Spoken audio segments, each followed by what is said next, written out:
Hi, friends. We made it, guys. Did we? Take a big sigh of relief. It's Friday. It's Friday. Go Beavers. It's Friday, dude. It is. I'm very excited about this. I've got a fun weekend planned. Nice Friday planned. College football tonight. I'm actually going to watch a little of that. Some baseball tonight. Going to watch some of that. I'm excited. I'm a chaotic mess. So. Why? Again? Oh, yeah. This is like 3 times this week, bro. Yeah. You might need to go see somebody. Yeah, well, I mean. You might need to go see another person, too. Yeah, I'm just. Sheesh. 2 times. Yeah, fighting it. Are you dying? No. Well, don't die. No. I am not good at this by myself. No. We're good. I mean, we're not good, but we're okay. Open the day with a dentist. Shout out Newburgh Family Dentist. I told them, like, hey, when I made this appointment, I made this when my time slot was noon to 3. Is there any way we can kind of... And they were like, you know what? Yeah, we will. They're like, we'll get you out of here in at least 40 minutes. I was out of there in 26 minutes. I saw this. I was like, damn. I saw this meme the other day that said, a receptionist at a dentist office will deadass look you in the eye and ask you if you're available 17 weeks from now. Yeah. Oh, when I was just there on Wednesday, I scheduled my next cleaning 6 months out. Oh, Yep. Weird. I wonder how you're able to do that, Yeah. Rusty. Yeah. My next appointment is May. Stop me if I've told this story before, It's like, but good God. when I was a kid, for some reason, I really wanted to be a dentist. And then I got to like 5 or 6 and realized I didn't want to be a dentist. I wanted to be like a movie director or, an astronaut or a fireman. You get into that realm of your life. Now that I'm a full-on adult, like there are few things in this world that I would rather do less than going to the dentist. I get so much anxiety. Oh. I have crappy teeth. I was born that way, genetics. I had braces twice. I had a herpes appliance, a palate spreader. I still have a bar God. under my teeth. Like I was just born with crappy teeth. And now going into, I had wisdom teeth pulled, the whole shebang. Now going into a dentist office, I want to blow my brains out. Just the thought, I have to go to the dentist. I have to. And the thought of it makes me want to blow my brains out. See, I hear so many people talk about that, and I never have had that.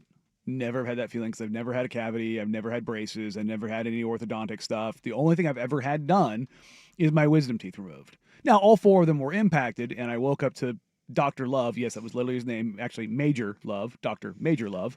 I woke up to him with his foot in my chest and a hammer and chisel in my mouth. That was...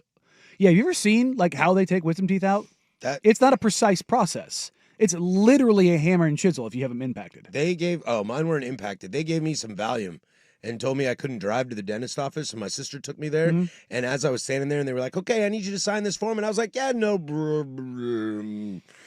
And I started signing it and was like, sis? And she was like, you're okay. Yeah. And then I woke up on my couch in my house. I had my So I have no roommate- idea what they Oh, did. no. I want to do that for everything. You want a cleaning? Put me under. They're like, sir, that's going to cost $2,000. I'm like, where's the check? Who do I write it to? They Put me under, clean me up, send me on my way. The old military put me under for mine. My roommate drove me, and there's like a day and a half period in my life that no longer exists.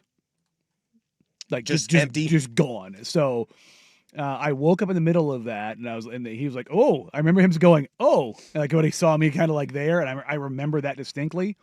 Other than that, my boy DC drove me down there, waited for me, took me back, got me on base because they had to I'm not cognizant, so I'm just drooling on myself, my face swollen out, God knows how much. Grab my ID. I told him, I'm going to put it in my pocket. That way it's there when you need it. He apparently took me to the base pharmacy, and I signed for my prescription. I saw the signature, and I went, oh boy, that wasn't me. That's not me. What's it like to live in a place where everything you need is right there? A dentist, a pharmacist, a store, a doctor, the a dentist grocery was off, store. The surgical center was off base. Okay. But everything else, look, it's... You know what that sounds like, right? It sounds like a commune. Well... A little socialism there. Just throwing that out there. Well, we all make the same amount, and yeah. Just throwing that out there. And let me tell you right now, it sucked. I don't know, man. If I had a bodega and a dentist and a grocery store, everything around me, I'm not going to lie, dude. That sounds kind of rad to me. Cool. You want to get up at 5 a.m. every single day? Go to Maybe. the gym twice every single day? I'd look Wear better. the same thing every single day? Put your life on the line every single day? Maybe we'd all look a lot healthier than I do right now. This fatty could use that. I'll that's tell you, for you know sure. what's crazy is the Air Force is finally rolling back some of the waivers that they've put in for physical fitness standards, and they're starting to match. They're getting closer to the Armies and Marines. And I think it was a TikTok video. There was a guy in worse shape than me on active duty, and I was just like, I went full rampage. I'm like, Well, the government's trying to get rid of fatties, man. Well, I don't know if you heard that. Well, yes, but I'm fat. I'm the out of fatties shape. are trying to get rid of fatties. I looked at this guy and went, "You fat POS, what are you doing? Like, how dare you?" Like, I got viscerally angry at how bad he looked in his uniform. There's no need to weight shame anybody here, Danny. No. We're talking about active duty military. Weight shame them all, every single one of them. I'm not into that. Yeah, no.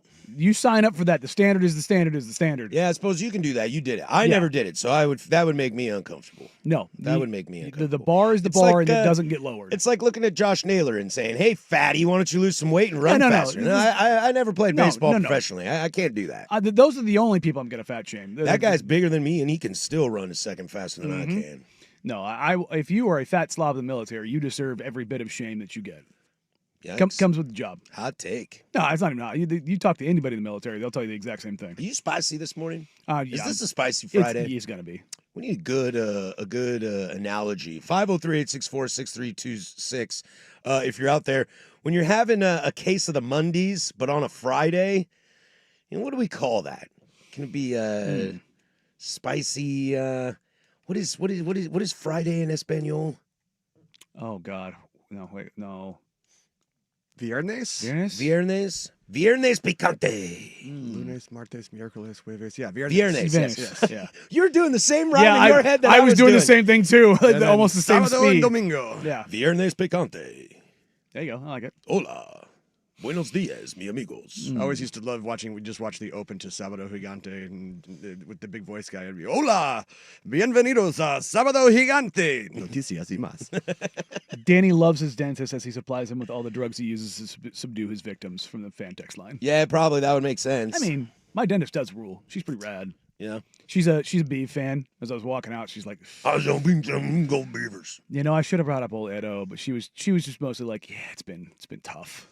It's been tough. It's been tough. And I'm like, I'm pulling for you guys. I really am. I was trying to find some help in the office this morning for some AI because I was talking to some of our AEs over there. I figured if I went over and asked them, our wonderful sales crew over there, that someone could probably help me out with AI, because even though I'm somebody that grew up before the internet and with the internet, I've always been, like hip with the times. I'm able to talk about stuff with my kids. My youngest finally got me playing Roblox with him, so I understand that now, even though it's not awesome. But I don't understand AI, and I'm a little like, get off my lawn, because I was trying to find a way to get Ed Orgeron through AI. Because what I'm told is if you give AI a bunch of examples of something, of someone's voice, then they can mimic something. But I don't know how to do it, because I was trying to find a way to get Ed Orgeron to say "Go Beavers" in his "Cajun Johnson Go Tigers." And then it got to a point where it was like, no, we can't mimic Ed Orgeron because that's actually his voice, but we can find you an AI voice that sounds like a Cajun gravelly dude. And I was like, all right, just stop. I'll just go into a booth and do it myself. AI, you have failed me. Patrick 1, AI 0. Yeah, AI's creepy, though. So at some point- I tend to stay away from that. So I'm going to keep saying "Go Beavers" today in an Ed O voice, hoping one of those hits, and then our wonderful producer, Jeffrey Rust, will pull that for us, and then we'll have a drop of Ed O, air quotes, saying "Go Beavers." It's kind of like bad that. intentions. That's not what I meant to say. It's kind of like, Only you can prevent wildfires. 'cause that's not Sam Elliott. No? Who needs AI for Sam Elliott when you can have me? Well, I mean, Ooh, am I saucy Friday today? ¿Cómo se dice saucy en español? Saucy. Ooh, boy, I don't know. Yeah, I don't know how to say saucy either. I really need to get back into Spanish. it's good language. My oldest is learning Spanish. I told her I wanted to go to class with her and brush up on my Spanish. She told me I'd get kicked out of class. I took that borderline offensive. I was a great I'm student. being told it's Fresca Yeah, or Fresco. Oh. Fresca or Frexco, yeah, depending if it's masculine or feminine. Oh no, if you're talking about Fresca if you're Viernes. talking about the rascally version of it, it's Picaro. Oh, there we go. Yep, I like Fresca. Good drink. Viernes de la Fresca. I like Fresca. I know you love Fresca. Dude, I think Fresca's the first I'm so all over the place this morning. I am like, I've been here since 7:30 and I had a full cup of coffee and I'm ready to rumble today. And I already forgot what you said, Jeff. Nice. Boom. Let's do this. For a sassy or cheeky attitude, use descarado. Descarado Viernes. Para mí. Para mí. Is Fresca the first like polar situation? Because it's not full on like grapefruit soda. Yeah, sure it Because is. it's not like squirt. It's more like soda water with some Squirt is a grapefruit bit flavor. sweeter. Right, and it's high Yeah. fructose and all that. But I'm sure Fresca is too. Well, I know, like on the can, the Fresca can, they call it like a sparkling water, but it's not. It's a soda. It's a soda, Yeah, just that much sugar in it. yeah, Okay. Yeah, is that what differentiates the amount of sugar from a guess. soda water to a? yeah. Do you guys ever have New York seltzer water? Came in the little Oh, yeah. bottles, Yep. flavored as a No. kid. They sell those with the little apple in Oh, Manzanita. yeah, those are cool, man. I loved those. Oh yeah. They sold them at the wine store my parents always went to, so naturally I got a lot of those. There you go. My favorites are always Every And- time- and a pack of fake cigarettes. Every time my parents went to the wine store, I got a New York seltzer. So I've had every flavor 1,000 There you go. times. My favorites are always what the blueberry and root beer. And I think I was the black cherry guy. Yeah. Just getting me ready for White Claws. That's all it did. It just bore me into White Claws. Preemptive. Oakley Dokley. Well, we got a Friday show for you. Fridays are always our favorites around here. So thank you for joining us and hanging out with us. There's a lot to get to. An absolute loaded slate in college football and the NFL today. I don't even know how to get to everything, so we might just rapid fire some stuff. Not necessarily picking games, but just kind of talking about a lot of stuff going on. We'll look around the Pacific Northwest at their games as well. Our final thoughts on Ducks taking on Rutgers today. Some Thursday night football reactions. Mariners, lots of money for coaches. Go Tigers. And but we'll start here. There's no crying in basketball. You're not allowed to cry in basketball. Blazers preseason wrapped up last night. We'll get to that first. 105.1 The Fan.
1017 here, Portland Sports Leader. Don't you forget it, baby. We are live from the shadows of the Fremont Bridge. 503-864-6326. That's the fan text line. She'll let you interact with us throughout the entire day. Also, shout out youtube.com/1051 The Fan. You can jump on there and see our pretty faces. See my out-of-shape body, my hot body. And jump on the chat. We always get a little spicy on there on this Picante Viernes. Coming up in this hour, the new head coach of Penn State gets paid. That was my favorite thing going around yesterday. Wow, they're paying him a lot to go to Penn State. We'll talk Cignetti, the future of Indiana, what that contract looks like, and a little Mariner update here. Shout this out hour. Leverage. Shout out Leverage. Do you think Cignetti sent a card to James Franklin? Or to least to Kraft. Said, thanks, buddy. Appreciate you. Dinner's on me next time. You just got me 10 mil a year plus. Preach. And then we'll get to some Mariners as my 10 toes down statement yesterday looked real bad today. But we'll start here. Final Blazer game last night. Look, score doesn't matter, but Jazz beat the Blazers 132-129. Final game of the season in a final tune-up game. And look, we had talked about this, like guys having good games, guys having bad games. I think one positive out of this, without, kind of getting into – I keep laughing that Chauncey Billups tells us not to worry about who the starting lineup is, but the second he told me that, I can't help but think about it. Sure. So I don't want to get into that, but I think you love on a final preseason game, your vets played like vets. Yeah. Drew Holiday, Jeremy Grant both played very, very well. Yeah, other than the fourth quarter where nobody could hit a shot to save their I think at that life. point it's like, can we bag this up and Well, go I home? mean, yes, but also, I mean, you don't want to end the preseason with Jeremy and Shaden going 2 for 10 in the fourth quarter, having turnovers and having fouls, and just like, ugh. Yeah, you're talking about that locked-on focus throughout a whole Not just throughout a whole game. It's not necessarily just ball going hoop, but you want to see them like have that, like, all right, here we go, we're good here, kind of a situation. Yeah. So, but no Tumani. Denny is. I haven't talked about Denny much. Denny basically took September off because of Eurobasket, so he's like ramping up back into NBA I stuff. kind of mentioned that a little Yeah. bit. Like, I know when the first lineup came out, there was no shock to me that Denny was the on first it. one, And I yeah. know almost all you Blazer fans out there that interact with us, whether it's on the YouTube chat, the fan text line 503-864-6326, we all want Denny to play well. Yeah. And we all expect him to be a major player. I'm not worried about it. But yeah, dude, he was going to have to. He did really well at Eurobasket Yeah. and took them far. So He's shout out to he's him. one of probably the 5 best players of Eurobasket. I would agree. Like, and that includes, Giannis and Luka. Like when Yeah. you're on that list, it's like, yeah, you're doing pretty good, bud. Nice place to be. Good place to be. But yeah, bit of a rough performance for Shea because that's the thing everybody's watching, everybody's looking for. It wasn't his worst attitude or aggressiveness. But when he did float through things, He was a little sloppy with the ball. Turnovers weren't there. The 3-point shooting continues to be a thing. But on the plus side, if you want to look glass half full, he didn't stop shooting threes. Yeah, you didn't get timid. Yeah, and so that part of it I like to see. You're going to see some clunkiness within the offense. This is going to be a thing. That's like as they try to implement this offense, it is going to take time because it's not you go here, I go here, ball go here, but it's very intrinsic. Okay. It's based on feel. Vibe. It's kind of movement and what the defense has shown. It evolves. Yes, it allows for randomness. And so sometimes that randomness, you may get 2 guys cutting at the same time. You may not get a guy cutting. You may get a down screen when somebody else is already driving to that side. Like, it's just like it just takes time. Like the Warriors offense that was so great and the Spurs offense that was so great for so long. In different ways, In too. very but- different ways, but the it's same. It's based and predicated so much on feel and basketball IQ, and the Blazers have a lot of high IQ guys now. I mean, that's why Drew Holiday is in the lineup every night. He's one of the highest IQ guys in the game on both sides of the floor. And even you see him, he had a couple turnovers last night. Donovan was effective around the rim blocking shots. He was a little foul prone. If I'm going down the list of things. Can we go back to Shea real quick? Yeah. I want to get back to Shaden Sharp real quick. I think when you were talking about that IQ and the free flowing, as somebody, I live in the camp of I want to see Shaden start because I just where the team is, I want the kid out there to give him a shot. I live in that world. You can live in a different world or the same world. That's not the point of this conversation. But what I think one of the things we forget to remember in part of your growth process of a kid, literally a kid playing basketball, is those high IQ guys and a fluid offense that's based on feel. Shaden's not only going to have to learn how to score in this offense, but he's also going to have to learn how to contribute without scoring, win a Jeremy Grant, win a Drew Holiday, whether it's Denny or Tumani Kamara or, Young off the bench, or when someone's got the hot hand. How does he help the offense benefit? How does he just impact by the not taking game? shots and not just standing around? Yes. What can you do? Are you rolling fake screens? Are you looking at, are you getting the ball, but they think you're going to shoot, you're going to pass to the hot hand? And I think that could have been maybe the best thing we could have seen last night that we didn't. Yeah, I think there's part of that. And for Shai, part of the problem is that he came in the league so young and so inexperienced that he's having to develop this stuff in the NBA. And I'll tell you right now, the NBA is not a development league. That is something we don't talk about much. You get better, but you do that stuff usually in the off season. Yeah, and it's a fundamental problem of the NBA. I think it's the draft process, that it's not a developmental league, yet almost everyone's coming into the league undeveloped. Yes, and I've talked to a lot of coaches. I mean, even Victor Wembanyama is still really yes. raw. And that's the terrifying thing, is that he's really raw and he's averaging 25, 12, 4, and 3. It's just like, okay. But and I'm not saying that guys don't develop and they don't get better, and that there aren't coaching staffs that have been good at developing guys along the way or putting them in better positions. That certainly exists. Look, if the Clippers knew SGA was going to be SGA, they would have never traded him for Paul George. No, they're not giving up an MVP. Right. You know what I mean? The Thunder, on that hand, probably wouldn't have traded James Harden if they knew he could go get 35 a night. It's so that part of it is always an interesting dynamic, but it's so much of it is just reps. It's why I'm a big proponent of guys spending 2 years in college basketball. Now, if you're Cooper Flagg and you are a supercomputer, or Wemby and you are a super freak athlete, body type, and a supercomputer, Kevin Garnett, Kobe Bryant. Yeah, like there are certainly young guys. Like we talk about Jason Tatum now. Do people not remember that Jason Tatum, like he was good, but like for 5 years we were like, but is he really gonna be like, because 1 year player at Duke? And you saw the tools and stuff like that. But you also see Kyrie, who played 11 games, but he's a basketball savant. Oh, we knew that right from the gate. Like that's Kyrie, I knew from the gate. Yeah, and that's so for Shai, he didn't even have the 1 year in college. He was there working with his trainer. Dude, it's literally one practice at Kentucky. And then he's lost time in the NBA to injuries, and where the team has been in a weird spot. And I agree with Chauncey and the coaching staff and the front office for that exception. I've always been an earn it guy, because this league is full of guys that when you talk about what they get or don't get, it's very much you keep what you kill. And people kill Chauncey for this, that, and the other, and it's fine, it's whatever.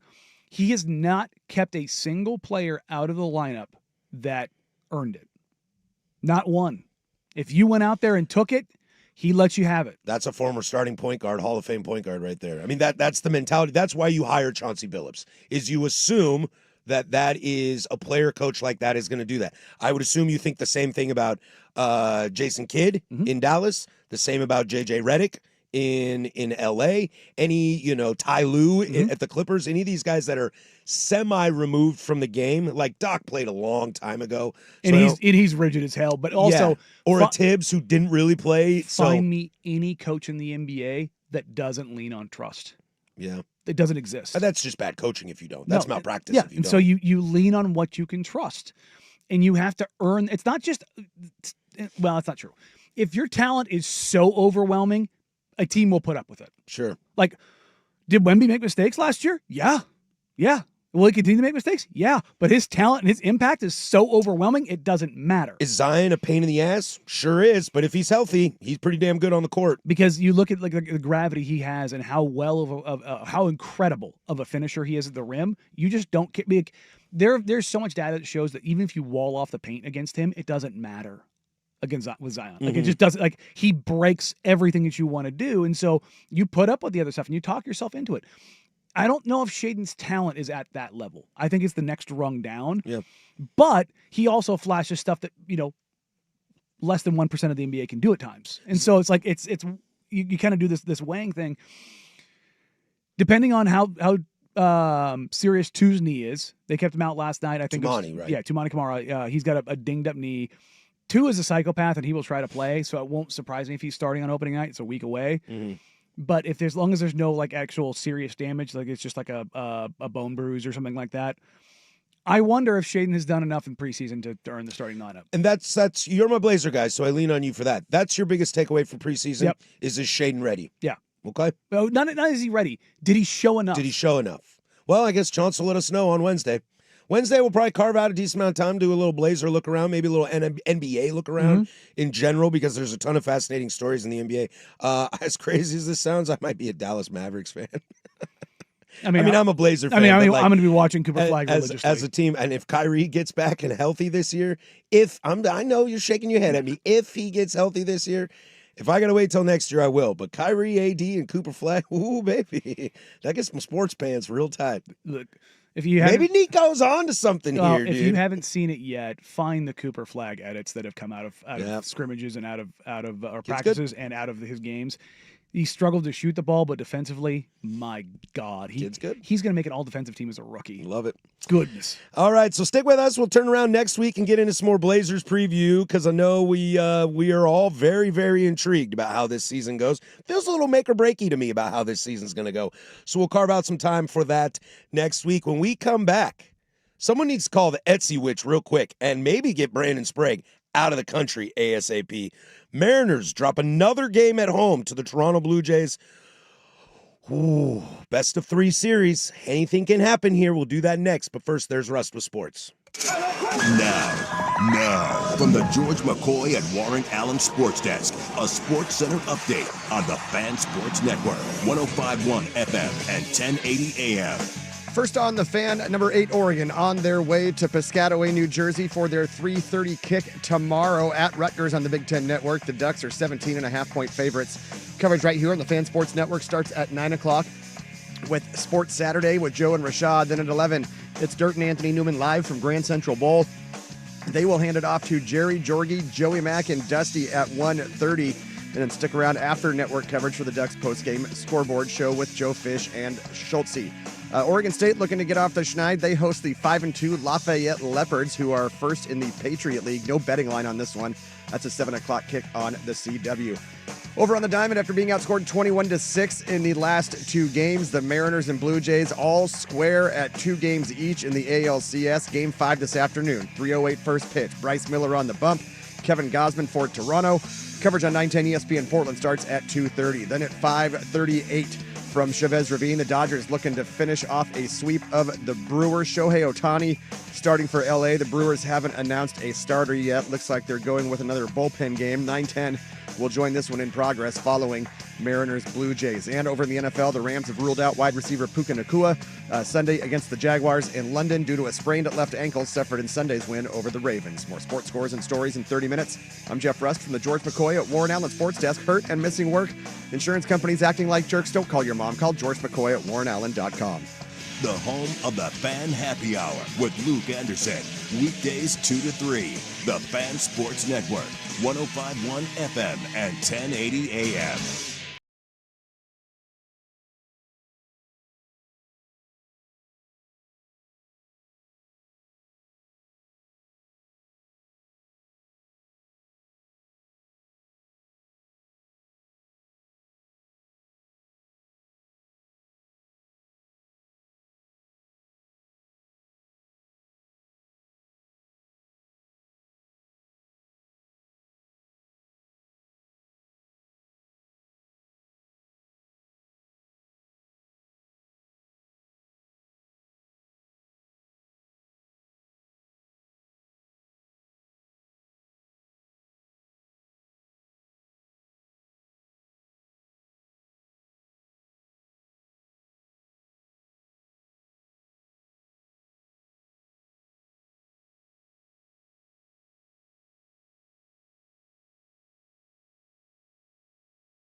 Coming up in 15 minutes, money, money, money, money. The rich get richer. What this means for everybody else and what this means for the program. We'll get to some Cignetti chatter. No, Lanning, I know you're listening. I know you're on the road and heading out to Jersey. I know you're listening right now. I will not talk about Indiana, Oregon. I know you're past it. We're moving on. He doesn't want to talk about it. We're moving on. Well, I know he's a P1, so I didn't want him to change the channel. No, we're just talking about your future contract, Dan Lanning. You should love Cignetti right now. Your future contract could be dope, dude. So we'll get to that in about 15 minutes. But, Mariner fans, what's going on? What is going on? I'll tell you what's going on. I'll tell you exactly what's going on. This ain't no curses. I woke up this morning to learn that I guess Brandon Sprague is a curse on the Mariners. No, this isn't a curse, my friends. This is you can't hit the baseball. That's what this is. You can't hit the baseball. Your staff has given up tons of runs early in innings, and you can't recover from it. There's no hiding behind T-Mobile, the pink, being a hitter's ballpark because Toronto is putting up a ton of runs. Right now, this is about who wants it more. And I'm telling you, I'm watching these games, I'm looking at it, and boy, it feels like Toronto wants it. And if you take a look at Max Scherzer, when he looked at Schneider last night, when he came to take the baseball from him, go look at what Max Scherzer's reaction was to that. That's the team that wants to go to the World Series. That's the team that's playing better than you. You played better than them for 2 games. They came out and punched you in the mouth back. Can you get up and fight another day? I'm not saying they're done, but you're getting smacked around right now by a bully. A 2-colored-eyed bully named Max Scherzer at 39 years old who ain't got junk left in his tank and just owned your ass last night. Look, man, I'm jokingly, I stood up and put 10 toes down and said, if Toronto wins this game, the Mariners are going to lose this series because you start worrying about all of the stuff and the mental fortitude and softness and the history and all, because it's all going to creep in. Ask the Brewers how they feel right now. It's all going to creep in. It's all anybody is going to talk about, and somebody, whether it's Cal, whether it's Julio, whether it's Polanco, whether it's Naylor, Suarez, somebody in that lineup, not the pitching staff, somebody in that lineup has got to go out there because the pitching staff has earned the benefit of the doubt. It feels a little old Mariners and it feels a little current Mariners that I still think because their starting staff is so good. Mm-hmm. Somebody in the first or second inning is doing something. Julio, Cal, Polanco, whether it's double, a home run, Naylor, somebody is doing something in the first 2 innings. You're getting 1 or 2 runs go across in the first 2 innings. And then it's almost like everybody sits back and goes, got this. Yeah. Got this. Kirby's on the bump. Oh, he's going to throw 7 innings tonight. We only need 1 run. Mm-hmm. We got the best bullpen in the playoffs. These are all correct, except for we only need 1 run. Yeah. You have to continue to put your foot on the gas. Toronto's up 5-2, and they're like, what if we do 5 more? Yeah. And stupid-ass George Springer, who absolutely can't stand, never forget, is leading the charge on that. Vladdy Daddy is owning it. Vladdy is cooking. Vladdy is making T-Mobile look like Coors Field, bro. It's momentum, it's emotion, it's desire. And right now, the Mariners should be a desperate team, and they look like a defeated team. And that's where, when you talk about every team is different until they aren't. That's the thing. Every team is different until they aren't. When that moment comes and all the history and all the memories and all the stuff starts flooding back and takes what's already a pressure cooker and ratchets it all the way up. Everybody wants it to be, it's actually this, it's actually this, it's actually this. And everybody wants to dismiss that stuff. The pressure of the franchise, the microcosm. Of it all. But man, when you're in that moment, macro, I should say. Yeah, it's real. It is real. It's like the Buffalo Bills are the epitome of it's real. Look at every franchise that has been like the Chicago Bears and not having a quarterback basically ever. I mean, they even won a Super Bowl, went to another one, and both those quarterbacks suck.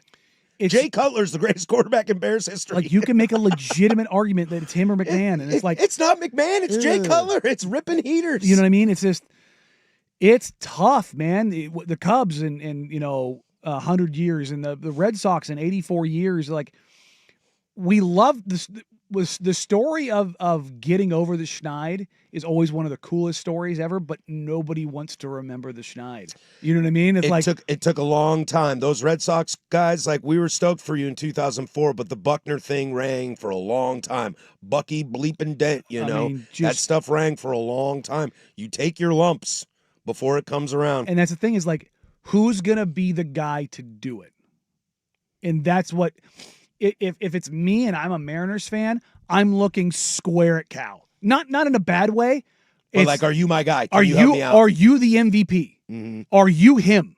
Mm-hmm. I need you. And then can he? Not just him. Can he rally those guys? You're talking about leadership, yeah, aura. And I'm not questioning him. Yeah, Julio's got some of that too. Can Julio fire him up? It's like, can somebody be the guy? Because right now you're 2-2, and it's like, I don't feel like it's 2-2. I feel like it's 3-1. Yeah.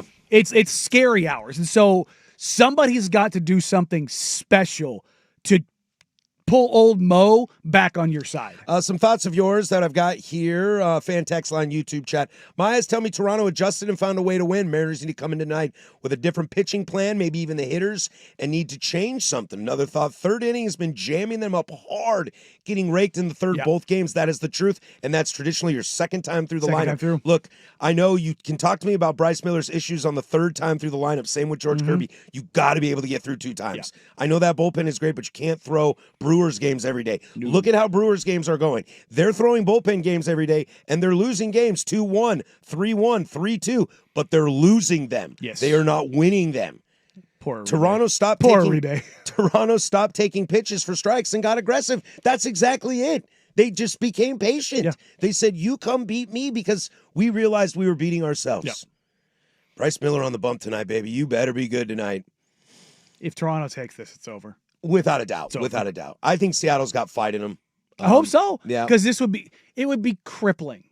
It would be crippling. It would be rough to go win up those 2-0. first 2 and then get smacked around. Funny stat, Joe Davis, the commentator for Fox, has not called an ALS game in 12 straight games where the home team has won. That's just one of those weird baseball stats. Anyway, so enjoy the game tonight. It's Friday, so you know where I'll be. Oh. I'm already thinking about it, baby. Go Beavers. I'm already thinking about it, baby. All right, when we come back, the rich get richer, and what this actually means. I got a fun theory of what this actually means. Kurt Signetti gets paid. You win one game, sometimes that's all it takes, baby. 105.1 The Fan.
Coming up in hour number deuce, we'll take a look around the college football landscape on an absolutely juiced slate. The NFL's got it as well. I'll ask the question. A loss for Brian Kelly does what this weekend? Is Vandy favored against the top 10 team in the nation? I hope you all had a shitty day. Yeah, right back at you, loser. Was the stat I heard Dirt say this morning the first time they've been favored against LSU since 1950? Well, I said Who could be? yesterday the stat, it's the first time against a top 10 team in 77 games Yeah. that they've been favored. And the one Which that I one saw you this saw? morning was for the last 45 years, and that includes 176 games. This is the first time Vandy is a favorite against a ranked team. Yeah, and the other one was it 51 straight weeks of SEC play that they've been the underdog? It's the first time in like 51 SEC games that they're favored. Dude, go commies. Is why I'm easy. Easy like Saturday morning. There you Take that, Brian Kelly. And then we'll take a look around the Pacific Northwest as all four schools are in action this weekend. We'll take a pick, see how they do, plus web gems as well. But hey, the big college football news dropped yesterday. Of course, 10 minutes after this show ended. Thanks for that. Yeah. Thanks for that. I see all the alerts from Indiana. I'm like, what's the hell? Dude, we got dirt and spragged, man. When they were done at 9 o'clock, news always broke at 9:05. Yeah, it was a weird We time to got break dirt and it. spragged. Well, I mean, it broke because Penn State 100% made the phone call. Made the phone call. to Sig's agent, and Sig's agent went, "Word? Hold on, let me talk to Sig. Let me see what he wants to do." And he said, "Hey Sig, you want to stay at Indiana, right?" He goes, "Word, yeah, for sure. All right, let me call your boss and get you a fat raise." Quote, I'd like to retire a Hoosier as Kurt Signetti signs a new 8-year contract, gives him $11.6 a year.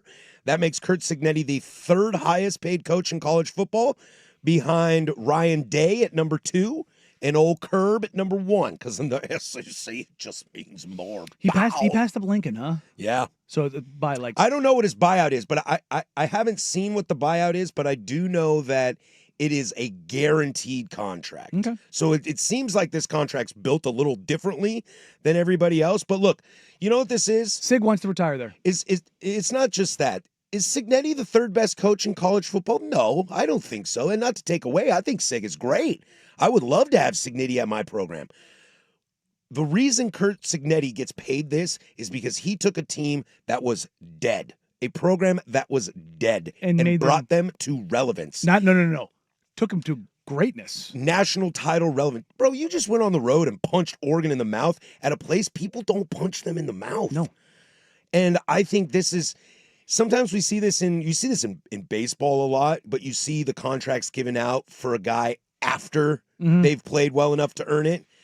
This is It's the Pujols to the Angels. yes, this is a little bit of that in the sense it's a little bit of a thank you. It's a little bit of a thank you. We want you to stay here because look, if Signetti turns into Kirk Ferentz, I think if you're Indiana, you're happy with that. You get 10. So this is in year 2. He signs an 8-year deal, so he's there for 10 years. And Sig is 64, so it'll take him until he's 72. Yep. So you had him from 62 to 72, and let's say that he averages 9.5 wins a season, which I think is well within the realm of possibility. Well within the realm. With that, how he's got the train going. Look, Kirk Ferentz in the old world went to Rose Bowls, went to, New Year's Six Bowls. Like, he's never in the national championship no, but conversation. he's also churned out NFL players better than damn near anyone outside of the monster Blue Bloods. Exactly. And of all the places you can go see a football game, do you not want to go see an Iowa Hawkeye football game, wave to the kids? Yeah. Look, at bare minimum, I think with Signetti in this contract, you're getting a Kirk Ferentz. And the sky is a Dabo, And Like Dabo walked into Clemson and they had a moniker of that. They Clemsoned it. Yep. Like Dabo won 2 titles there and put dudes in the league. And yeah, Dabo's in a crazy place right now, but if the floor, and the floor could obviously be way worse. What Indiana was. But if the floor is Kirk Ferentz and the ceiling is Dabo Swinney, hell yeah, brother. I'll pay you the third most money in college football. There's another part of this. This shows that Indiana football is serious. It really does. It We really have does. a serious coach that wins big games. But this is part of what I was talking about yesterday or a couple days ago in the state of the Big Ten. Look, it's open. Okay, Ohio State's there. They're not going anywhere. No. All right? Oregon, with what Dan Lanning's got, the money, the NIL, the flash of But Oregon, nobody's invincible. that's not going anywhere, okay? Michigan, we'll see, but I don't think they're going anywhere. Everything else is up for grabs. USC starting to make a pull right now, but Lincoln is a little TBD. Wisconsin's a train wreck. Yep. Penn State just fired their coach after winning a playoff game last year. Like, I think Indiana also looks around the Big Ten and says, this is our shot. Time to go. This is our chance to jump in. And then when people look at the Big Ten, they go, dude, Big Ten's a pretty good conference, man. They got Ohio State, Indiana, Michigan, and Oregon. And you're not the fourth one. Not to disparage Oregon, but you don't get mentioned as the last one of who's good in the Big Ten. It's like, wow, dude, Indiana won a natty last year. I can't believe that came out of my mouth. That's a crazy place to be, right? And kudos to Indiana for jumping on it. Yeah, and that's what we've been talking about, the seriousness of like, I've heard the guys in the morning, and we talked about this a little bit. Like, every other coach in college football that's not successful right now or is taking over a new program has got to be like, freaking Cignetti, man, because he's showing you he's the exception. He's not the rule of how long it takes to build a program. Because everybody says, you need at least 3 years and And he came in year one and said, Google me, and then went out and delivered. Yeah, but I also think at a place that you don't deliver. I also think I'll push back on that. I think he is showing you the blueprint and is not the exception to the rule, that he is how you do it. It's just very hard to check all those boxes. Yes, that's what I'm saying. Because the school can go in on money, they can say we're here, they can jump in the transfer portal, lower academic standards, whatever it is. Look around at the style of play and what would exploit it. Look at what A&M did, though. But it also takes good coaching. That's the thing, is A&M did this once before, and it blew up in their face. Now, they might have gotten it right with Elko. Like, that might be what they've done But there. Jimbo had all of that, except for he ended up failing at all of it. Miserably. I think Brian Kelly's in the same situation at LSU. So that's what I'm saying. Sig is the exception. He is the exception. And if you look around, I would argue Marcus Freeman at Notre Dame. God, I almost said at USC. Marcus Freeman at Notre Dame, he might be an exception to the rule too. He walked into a fluttering program, and they were in the Natty last year. Yeah, and they had a legitimate chance. They had a legitimate chance to win that game. So if you're Oregon State, to tie it locally, you look at that and you go, Orgeron State sounds pretty good. Offensive line played real good. Sounds pretty good. Yeah. So, first of all, congrats to Sig. I love him. Like, I deserved it. Like, Plus, we get an old guy who's a red ass. Yes. And it's not just hypey young guys like Lanning, no. which I love the hypey young guys. But like I love me some red assery. But you look around and like Dabo, that's getting tired. Yeah. Brian Kelly, that's getting tired. Franklin's gone. Saban's gone. Is getting kind of old. Yeah. But hey, there's room for one of you. There's room for one. I want more. If you keep winning. Because look, Dabo, it shows you don't have to be in this box or this mold to be successful. No, Dabo, we wouldn't be crapping on Dabo, and he wouldn't be going through this if his team was winning. Look, dude, we all picked you to go to the Natty, man, and you fumbled that. You might have lost a bunch of us here. Like, we kind of gave you a shot to be the greatest coach. I told a buddy of mine who was in Illinois and wanted to place a little gamble on old college football. He's like, who should I pick for? Altmaier, Maava? No, he was like, who's a dark? It was before the season. He's like, who's good value to put on a title? Bro, you said that right here on this program. I did. I said Clemson. They're plus 1,500. I go, if you're looking at like where things are, you're looking at quarterbacks, you're looking at returners, you're looking at coaches, you're looking at schedules, you're looking at what conference teams are in. Like, I looked at Clemson. I'm like, if you're talking value, plus 1,500 sounds real good. I will give you some credit. I will give you some credit going into this season, though, when we talked about the B1G and just looking at the landscape and who was going to be good. I was high on Illinois. I loved Bielema. I thought Altmaier coming back was going to be great. I was also high on Penn State. I think we all kind of were outside of the Aller situation. I was ringing that Indiana bell. You were ringing that Indiana bell, and I was not hungry. And I was not hungry, and I missed out on a damn good tomahawk steak. That team is even better than I thought they'd be. I know. I think that's the thing that I'm sitting here going, I'm not sitting here saying, oh, I saw this. No. I thought definitely a 10-2 team. And to wrap up this convo on Cignetti, so did he. Yeah. And I don't mean that in coach speak. No. That's why he's on the sideline at the end of the Oregon game like, why am I here? Yeah. Did you think we were going to lose? Yeah. Like looking at you like you are dumb. At the kind of sideline disgusted. reporter, Like, what, did you think I just came here just to be here? And that was a quote. I mean, even their AD had this quote that was great. We didn't come this far to only come this far. Yeah.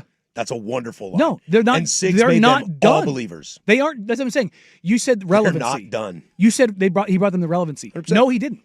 He took them beyond relevancy. Oh, it's beyond. They kicked the door open and stepped through with both feet and said, "Google me." Look at this. We have a huge angle on this because they walked into Autzen and punched Oregon Ducks in the face. But it didn't take long for that conversation to shift from how Oregon messed up and whether it was Stein or Dante or Lanny or preparation To or go, hey, overlooking, maybe that coach in that program over there are pretty damn good. to kind of move away from even the game and just talking about the program at Indiana. Congratulations to you, Kurt Signetti, and this shows you can do it. Even at an Oregon State, you can do it. If you can find a guy from James Madison, or maybe you just need that offensive line, go Tigers. Something can get you going. Something can get you going. All right, absolutely loaded. Our deuce coming up. We'll start in college football. Well, we'll continue in college football, but we'll start looking around the slate at just the games this weekend are nuts. I don't know where I'm going to start. I might need your help on what I'm quad boxing. We'll get to that next. 105.1 The Fan. Hey, it's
Now, from the George McCoy and Warren Allen Sports Desk, a Sports Center update on the Fan Sports Network, 105.1 FM and 1080 AM.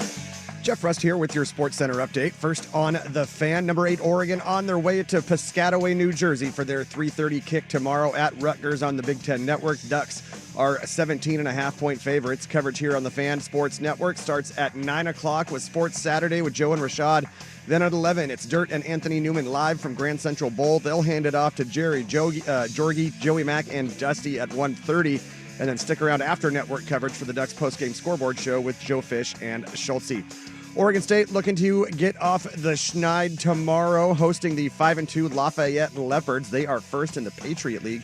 No betting line on this one. It's a 7 o'clock kick on the CW. After being outscored 21-6 in their last 2 games, the Mariners and Blue Jays now all square at 2 games apiece in the ALCS. Game 5 this afternoon. 3:08 first pitch. Bryce Miller on the bump for Seattle. Kevin Gausman for Toronto. Coverage on 910 ESPN Portland starts at 2:30. Then at 5:38 from Chavez Ravine, the Dodgers looking to finish off a sweep of the Brewers. Shohei Ohtani starting for LA. The Brewers haven't yet announced a starter. Looks like they'll be going with a bullpen game. 9:10 will join this one in progress following Mariners Blue Jays. In the NFL, the Rams have ruled out wide receiver Puka Nacua Sunday against the Jaguars in London due to a sprained left ankle suffered in Sunday's win over the Ravens. And Cowboys cornerback Trevon Diggs out Sunday against the Commanders, as he is now in the league's concussion protocol following an unspecified accident in his home. More sports scores and stories in 30 minutes. I'm Jeff Rust from the George McCoy at Warren Allen Sports Desk. Hurt and missing work? Insurance companies acting like jerks? Don't call your mom. Call George McCoy at warrenallen.com. Your home for the Oregon Ducks, the Fan Sports Network, 105.1 FM and 1080 AM.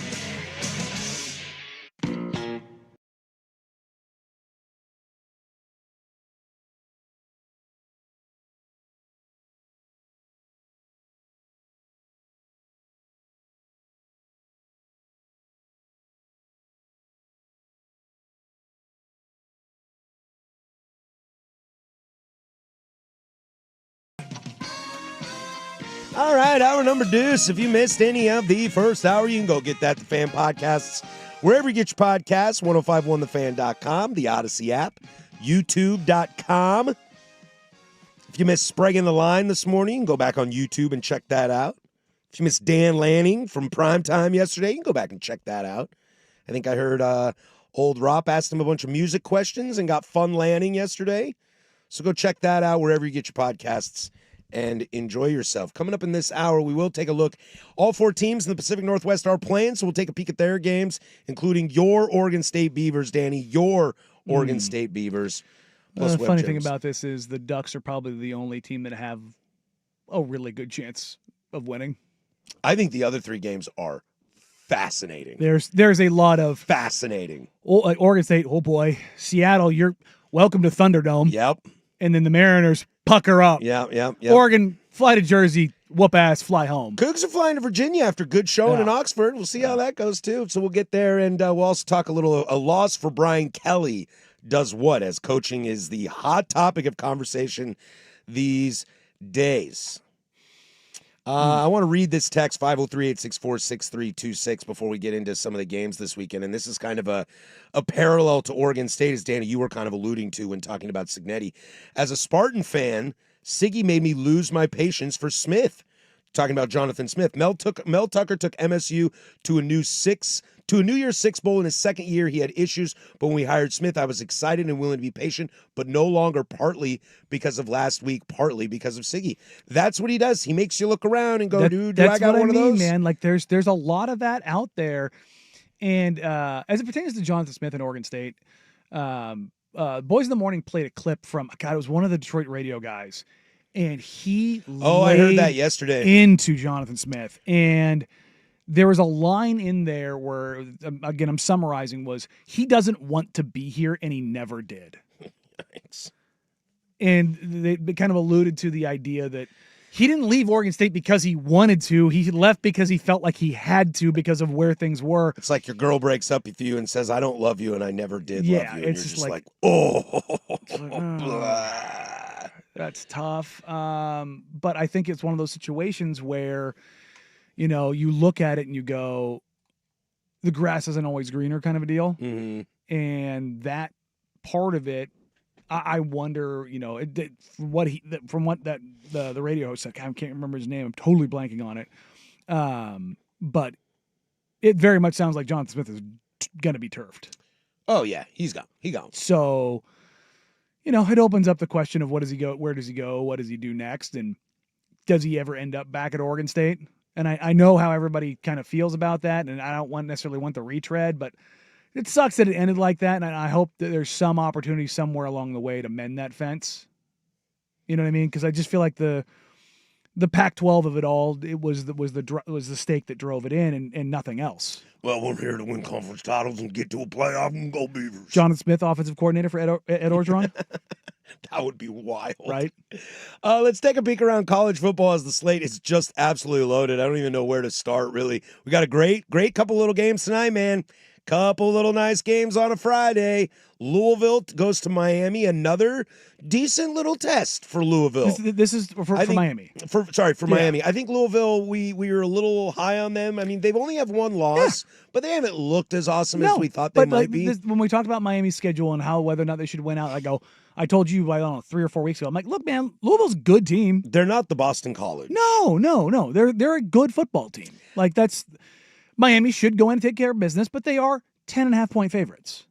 Well, I think that's a testament to how good Miami is, and they still haven't left the state of Florida. Just as a reminder, Notre Dame is a 9.5-point favorite against USC. So there's a 1-point difference in how those games are viewed. You might not like how I view this Notre Dame USC game. Mm-hmm. You might not like it.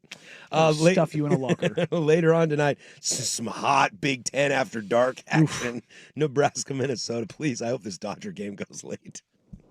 Why is this game on Fox over the? Oh, Dodgers on TBS. My bad. So there's a little nice appetizer tonight, and then you get into Saturday. I mean, the 9:00 window, LSU Vandy. We'll get to that game in a minute. Here, Georgia Tech, the little engine that nobody gives any respect to, probably going to beat Duke. Just continuing on. Duke's favorite. Chugging along.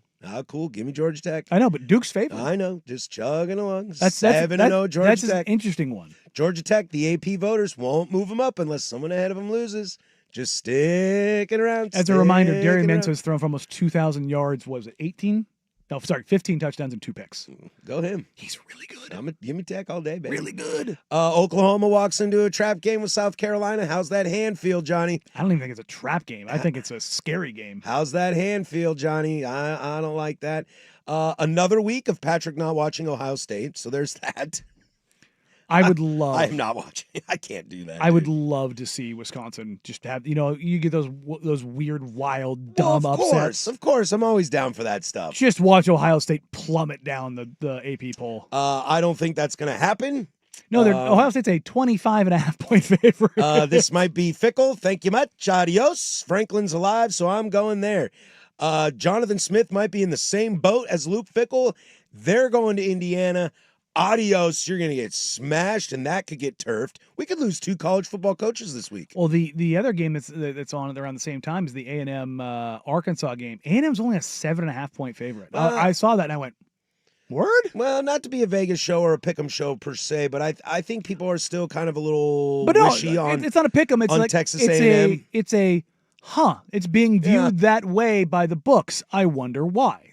12:30 is my game. That's my game of the day. That's Ole Miss, Georgia. That's game day is there.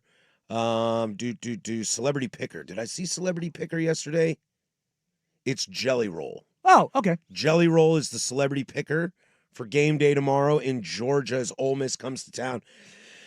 I didn't go to Ole Miss, and this doesn't have anything to do with my Cougs almost beating them last week, but if Ole Miss wins this game, I might be coming in puffing my chest more than you if USC beats Notre Dame, dude. I just want this Ole Miss team to be good. I do too. I want Kiffin to get a crack at it.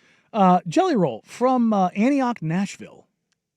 Why is he the picker then? Well, he's famous. Because he's a big dude from the South? Yeah, I guess. You'd think he'd be at like a Tennessee or a Vandy or... Saw a great meme that Jelly Roll is great for the fans because he represents all the fans in Georgia who don't have primary custody of their own children.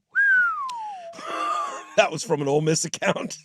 I was like, that's a shot, baby. Coming from Mississippi?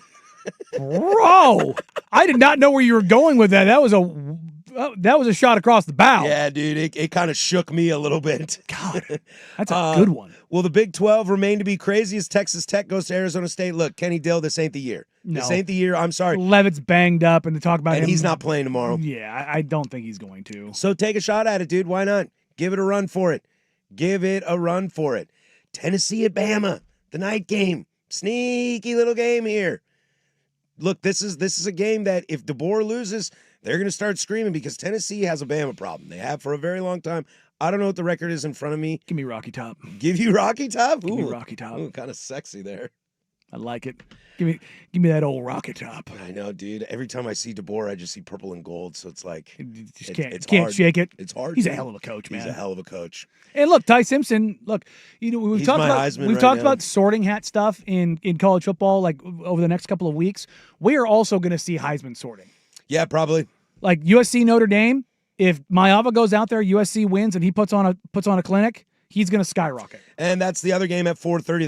That's a big window, man. That's a huge window right there because you got Texas, Kentucky at that time as well. Missouri, Auburn. You're a half hour away from the Holy War. That's a quad box action right there. That's quad box. I'm looking at some of these matchups at the opportunities. Baron Morton, the quarterback at Texas Tech, Maeva at USC, Chambliss at Ole Miss, Marcel Reed at A&M, Mendoza at Indiana. I mean, Dante could have a good get-right game against Rutgers. You know, if he throws Nobody will care. He better throw for 500 But yards that's what and I mean. 5 touchdowns. I mean, if he throws for 400 yards and 4 touchdowns. Cool. that'll get you Mendoza back on the did that ship. against Illinois. Wow. I'm just, again, it's Rutgers. Wow. Nobody's going to care. I'm looking at teams that are playing teams this week. Wow. Am I wrong? Indiana's not playing a good team this week. Am I wrong? No. I said Mendoza and I said no. Oh, okay. Yeah, no. It's just like, whoa, dude. No. I was like Michigan State. I was like, no, never mind. Coming in hot. But I'm just taking a look at who's out there, who has a chance, who is playing. There's 10 teams playing ranked game or playing against the 10 teams, so 5 games that are playing ranked opponents this week. And if you look at those, almost every single one of them has is this going to be a chance to take a hold of the Heisman race? Totes. That's Totes. that's the underlying. That's not the top. It's not the top line story. For me, Dude, it's the secondary story. Mateer could do something like that. He could. I think missing games and looking like complete dog water last week, regardless of his hand not working. I don't think he's out of it. I mean, look, I understand that the race is down, but I don't think it's that far down. I'm going to the Timbers game tomorrow, so I'm going to have to record some stuff. I am going to record Florida State at Stanford, and I'm going to watch that when I get home. Why? A little saucy, because I'll be drunk and won't care. You will. You've already wasted a night on Stanford. I know. I think I'm going to do it again. Oh, you like making bad choices. Shout out to my father-in-law. Cool. Well, dude, it makes good talk around the dinner table with him. He He doesn't care that I do sports radio for a living. He just cares that I love his daughter and take care of his grandkids. and tossing some Stanford every now and then. Yeah. Smart. He lights up when I say CMC. What if I say Owen Marisic to you? He is mad that Christian McCaffrey and Andrew Luck don't have Heisman. I mean, he should be. Should be. So I'm going to watch Florida State Stanford for funsies. I just missed it, dude. If this was David Shaw and Jimbo Fisher 10 years ago, I mean, yeah. this is must-watch It's Pac-12 appointment after viewing. dark. Hell yeah! And I'm going to be drunk and pretend that Frank Reich is David Shaw and that Mike Norvell is Jimbo Fisher. We'll see what state I'm in tomorrow. I'm pretend Jameis at quarterback, Jameis Castellanos, Yeah. and Andrew Goldbranson. Yeah. No, that evening is going to be very interesting for me. That is all reactive for you. Dude, it is, depending on how I'm playing Wildwood If golf course tomorrow. I've never played out there. And then I'm coming home and sitting down for USC Notre Dame. If USC takes that game tomorrow, you got to run around Newburgh naked. Like, It's your birthday. I mean, In yeah. your birthday suit. Yeah. It's your birthday. I mean, What day is that'll be the least today? offensive thing I do. Today's your birthday. And if they lose, What a day for a birthday. Let's all have some cake. Look, I hate it when USC loses. When they lose to Notre Dame, God, I hate that. What's the state of Danny if they lose to Notre Dame and then get boat raced by the Ducks? I mean, at that point in time, it won't Yeah, matter. I guess that point it won't But matter. yeah, losing to Notre Dame always hurts more. That's the rivalry, baby. It, That's the rivalry. but beating them, boy, does it feel good. It feels good. Feels so good. All right, when we come back, I want to get down into the Bayou. And not that Bayou, that's it, go Beavers. But I want to talk about this, man. A loss for Brian Kelly this weekend would do what? 105.1 The Fan.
Now, from the George McCoy and Warren Allen Sports Desk, a Sports Center update on the Fan Sports Network, 105.1 FM and 1080 AM. First on the Fan, number 8 Oregon on their way to Piscataway, New Jersey for their 3:30 kick tomorrow at Rutgers on the Big Ten Network. The Ducks 17.5-point favorites. Coverage right here on the Fan Sports Network starts at 9 with Sports Saturday with Joe and Rashad. Then at 11, it's Dirt and Anthony Newman live from Grand Central Bowl. They'll hand it off to Jerry Jorge, Joey Mack, and Dusty at 1:30. And stick around after network coverage for the Ducks postgame scoreboard show with Joe Fish and Schultze.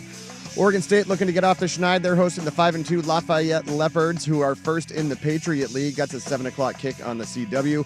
After being outscored 21-6 in the last 2 games, the Mariners and Blue Jays all square at 2 games apiece in the ALCS. Game 5 this afternoon. 3:08 first pitch. Bryce Miller on the bump for Seattle. Kevin Gausman for Toronto. Coverage on 910 ESPN Portland will start at 2:30. Then 5:38 from Chavez Ravine. The Dodgers looking to finish off the sweep of the Brewers. Shohei Ohtani starting for LA. Jose Quintana for Milwaukee. 910 will join that one in progress following Mariners Blue Jays. More sports scores and stories in 30 minutes. I'm Jeff Rust from the George McCoy at Warren Allen Sports Desk. Hurt and missing work. Insurance companies acting like jerks. Don't call your mom. Call George McCoy at warrenallen.com. Recruiting with Andrew Nemec, Thursday evenings at 7 after Isaac and Suk on the Fan Sports Network, 105.1 FM and 1080 AM.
Everybody's favorite web gems coming up here in about 15 minutes.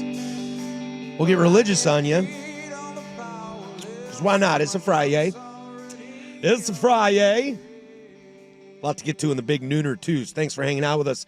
503-864-6326 is the fan text line. Also on the YouTubes. We're up on that. Sorry, made a mix-up on the last seggy, but we'll welcome you back. My bad. Welcome you back here on the YouTubes. It happens. See my beautiful face. We'll save a little Oregon chatter since we'll chat to him in the big nooner. But the other three games, boy, when it comes to Pacific Northwest, if you're a local rooting for one of these teams, man, there's a lot to watch, a lot to digest, and in very, very different reasons. And I'm just gonna we're going main entree first, baby. Main entree for me. I'm gonna hate watch the hell out of this game. It's UW at Michigan, 9 a.m. It's a big game for both of them. It's a season definer for both of them, I think. If Jed can go into the big house and DeMond has a good game and that defense figures out, look, as much as I've loved Underwood, that offense still ain't there yet. That offense still got a lot to be desired. If Jed can walk into that place and pull out a W, he'll be Florida's coach by Friday. So, weirdly enough, Michigan is a 5.5-point favorite. Now, they're playing at home, so, okay. And they're going to play their game. Yep. But if you're Washington, I'm going to sound like arrogant USC guy here, but so what? You follow USC's game plan. You go, no, we're going to score, and we're going to make you actually try to throw the ball. And you can't put us in a phone booth, and you can't stuff us in a locker. You got to make the kid try to beat you. You got to make Bryce try to beat you. And if he does, good on him. Hey, look, if that's what happens, there's a reason why he's the highest rated high school prospect we've seen since Chris Leak at Florida. It's like, he's one of the highest rated prospects ever at that position. He's like, he's not quite Julius Peppers. Do you remember Julius Peppers? I do. No, his recruiting profile. I do. They put him above everybody else, and they called him a utility back. It's like Pac-12 party schools. It was Wazoo and Arizona State. The rest of them are all amateurs. It was just like he was the number one player in that class. Have you ever heard Brendan Haywood tell a story? Mm-mm. So for those who don't know, Julius Peppers played basketball at North Carolina with Brendan Haywood. He did pretty good. Showed up in scrimmages, and they were like, this 6'6" freak of nature. Like, he was balling out in practices, like this guy's pretty good. And they're like, where are you ranked? And basketball's like, basketball's not actually my sport. And they're like, what? And he goes, yeah, I'm a football player. And Haywood's like, they looked him up, like, we couldn't find him anywhere because he said he was a running back. Well, they created an entire different position for Julius Peppers and then put him number one in the class above everybody else with like 5 gold stars of like, basically saying, this is the freakiest freak that has ever freaked in the game of football. And it was like, oh. And Bryce Underwood's not that, but he's that next tier down of like, as far as a recruit goes, and is like what he can be. So if he beats you, cool. Yeah, and that would be a big thing because, I mean, who's the best quarterback at Michigan in the last 10 years? I mean, it's JJ. That's a low bar, bud. Yeah. And I liked JJ at Michigan, and I like him as an NFL prospect. But who's the last prolific quarterback there? Greasy. Yeah. Because the Romo Brady stuff, like they weren't like super prolific, like hanging up sideways numbers all over you. Greasy won a natty. Oh yeah, no. But I'm saying like, no, I'm not taking away from Greasy at all. Chad Henne was pretty good. Yeah. Pretty good. Yeah. But I mean, that's not quarterback use. Old Shoelace, was that his name? Shoestring. Denard. Yeah, Robinson. He was fun. Super fun for sure. Was on the cover of NCAA football. Not a great quarterback, but super fun. Super fun. Yeah. I don't know how this game plays out. I think there is a way to beat Michigan. I think if you're a Husky fan, did you take the over or the under on Washington? You took one. I took the over. There you go. And I took the under on Michigan. So you need this. You need this to go a certain way for you. Oh, I don't care about that. I hate both these teams. Okay. I'm sure you want the sweet meteor of death and both to lose. Who do you want to lose more? Because you hate both these teams. Well, I will never root for a Husky win. I just won't. That's the blood. But you'll root for a Michigan loss. No. I'd rather see the Wolverines win this game from a personal, private level. You don't want chaos in the household? No. I love my kids. Yeah, I just don't like the Huskies. The problem is, I think the Huskies win this game. Weirdly enough, again, Michigan favored by 5.5. Jed Fish year 2. what USC did to Michigan, what Oklahoma did to Michigan. I'm not saying UW's the same level as those two teams, But they've got weapons. and I think Michigan's got problems. I think Sharon You Moore. want to talk about coaches getting I fired? think Sharon Moore's on his way out. If Michigan gets embarrassed, and don't get it twisted, USC embarrassed Michigan. That score wasn't even close to as indicative as much of a complete and utter ass whooping. But as you that can game also was. score on UW's defense. You can. You can. Well, you can if you can. I don't know. Have a forward pass. That is also true, which is a struggle back for Michigan. Mm-hmm. Let's head down the I-5 corridor here and hit Corvallis. They take on Lafayette. Look, get the bump. Get the bump from Trey being gone. Get the boys together. I shout out to my OSU brethren down there. I hope you are all having a players' dinner tonight, and you look each other in the eye, hold each other accountable, go out there and whoop some ass. Do it for yourselves. Do it for yourselves. Do it for the fans. Do it for yourselves. Honestly, no. Do it for yourselves. Yep. I mean that. Just pride, dude. Because, you had guys on air saying you quit. Go Beavers. I think that's just do it. You quit. Just do it. Yep. And prove that that's wrong and that the future of the program is bright. And Well, make somebody watch your team and At say, least brighter. and make somebody watch your team and say, yeah, I can coach that team. I can make something work from that. Malik Murphy, have a good game, buddy. If they start him. If they start him. Have a good game, guys. Yeah. And Beeve fans, this is your week. Give me the Beeves. God, I hope so. Give me the Beeves. And then another juicy game is my Cougs flying again across the nation to Virginia. Hey, man, we're just happy to be here. Look, you guys. It's kind of the most random game of the week, I think. You showed up. Congratulations to you to Ole Miss. Thank They you. overlooked you, but you To the showed guy who up. texted yesterday about going to the game, sounds like it was an awesome experience. Go Oxford. I'm so stoked for you. I keep going back and forth. I have decided it is between, there are two places in college football that I want to go to. Oxford for Ole Miss and Doak for Florida State. Those are the two places that are the places that I want to go for college football. I'd like to be a fly on the wall at the world's largest cocktail party. Right? I just want to be a fly on Right? the wall. It's just see it. every wanna time see I see clips from down there, I'm just like, damn, that looks like it's fun. Yeah, and I'm going to look at it and be like, nah, it looked like a Tuesday at Pullman. There's a bunch of losers. But I mean, I thought you guys were going to get throttled last week. Totally. I definitely think you're going to get throttled this week. I'm going to back my Cougs, and I'm going to, I'm just going to sit here and say I think we have a good performance. That's all I'm going to say. What's the line in this monster? It's probably 8.5. No, it's got to be more than that. Virginia scores so much. 17 and a half. Dude, Cougs cover, man. Cougs cover. You know what? I will give you that. You guys are covering machines, but Cougs cover. Virginia's offense is legit. I'm excited to watch this game. 3:30 on the C-Dub. It's gonna be drunk. You think Ryan Leaf's on the call? Oh, yeah. Come Good on, luck, huh? Leaf. Tom Brenneman and Ryan Leaf. We got to check back in with Brink We after probably this game. should. We should check back in with Brink and be like, hey, how is Oxford? How is Virginia? He might not have gone to Oxford. I don't know if he was on the call. He was on the SEC network. I don't know if I'm going to be putting on this headset again. Maybe old Brenneman there. I hope he went down there. All right, we come back. It's Web Gems, everybody's favorite. 105.1 The Fan.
Sometimes it's good. Aw, I've interrupted happy time. Sometimes it's bad. Oh, son of a... It's Web Gems, What'd you do? the firm of Harris and Meringue on the Fan Sports Network, 105.1 and 1080 The Fan.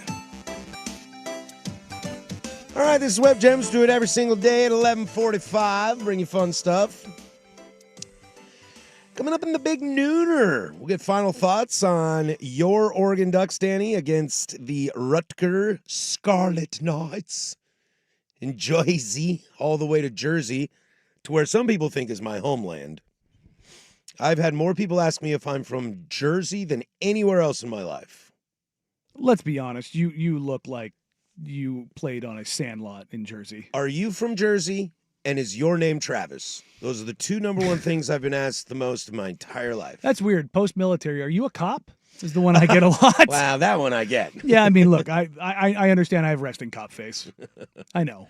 That one I'm I aware. Get. So we'll get to some final thoughts on Oregon Rutgers and the big nooner. Also, we'll tune over to the NFL, talk about the Falcons and how big of a statement they can make this weekend coming off their big win on last weekend in primetime.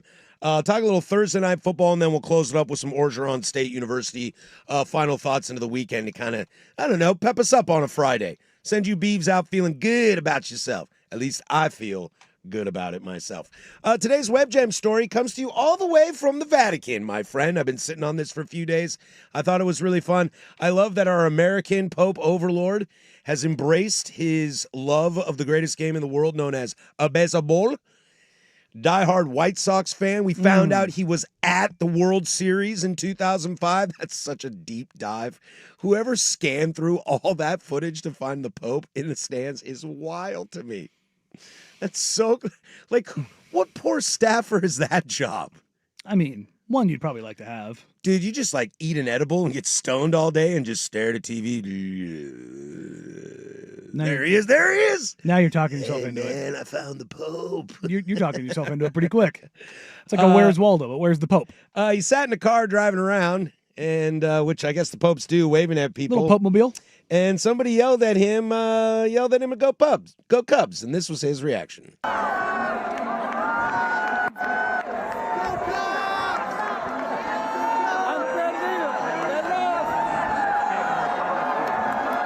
Han perdido. They lost.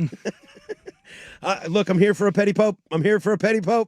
Look, you got yourself an American Pope. Guess what you're going to get? You're going to get a little petty. You get a little petty with it. Which leads me to my next question. The Holy War is this weekend. The Utah Utes are favored against BYU. Oh, yeah. And BYU's undefeated, aren't they? Are they not? They are. But Also an undefeated team that the AP poll won't believe to exist. No. Them and Georgia Tech. and they also have a Bear Bachmeyer at quarterback, so that's always fun. Dude, Bear Bachmeyer, that guy's got the greatest name in the history It's of life. He got bad intentions. yeah.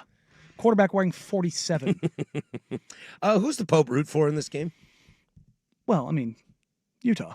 Yeah, right? Yeah. The Mormonism takes them too far from Yeah. Catholicism. Yeah. 100%. Yeah, they'll take the Utes. Maybe he's just a big fan of Whittingham. I mean, let's be honest. He's a fan of Notre Dame, which is why I don't like him. Oh, He's a Chicago guy. he's a You, Chicago you don't guy. you don't think he's not a Notre, like he has to be he's the literal Pope.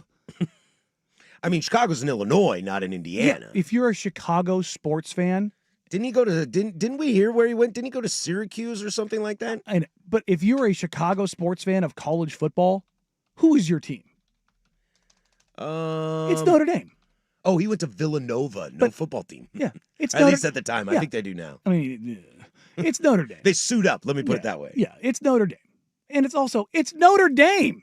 It's the Catholic school in the country. Is there a bigger Catholic school? I mean, Villanova's a Catholic school.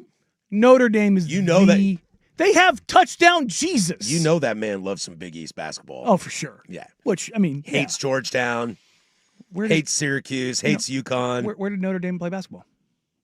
In the Big East. Hey. Just saying. Still, he's like me with Gonzaga.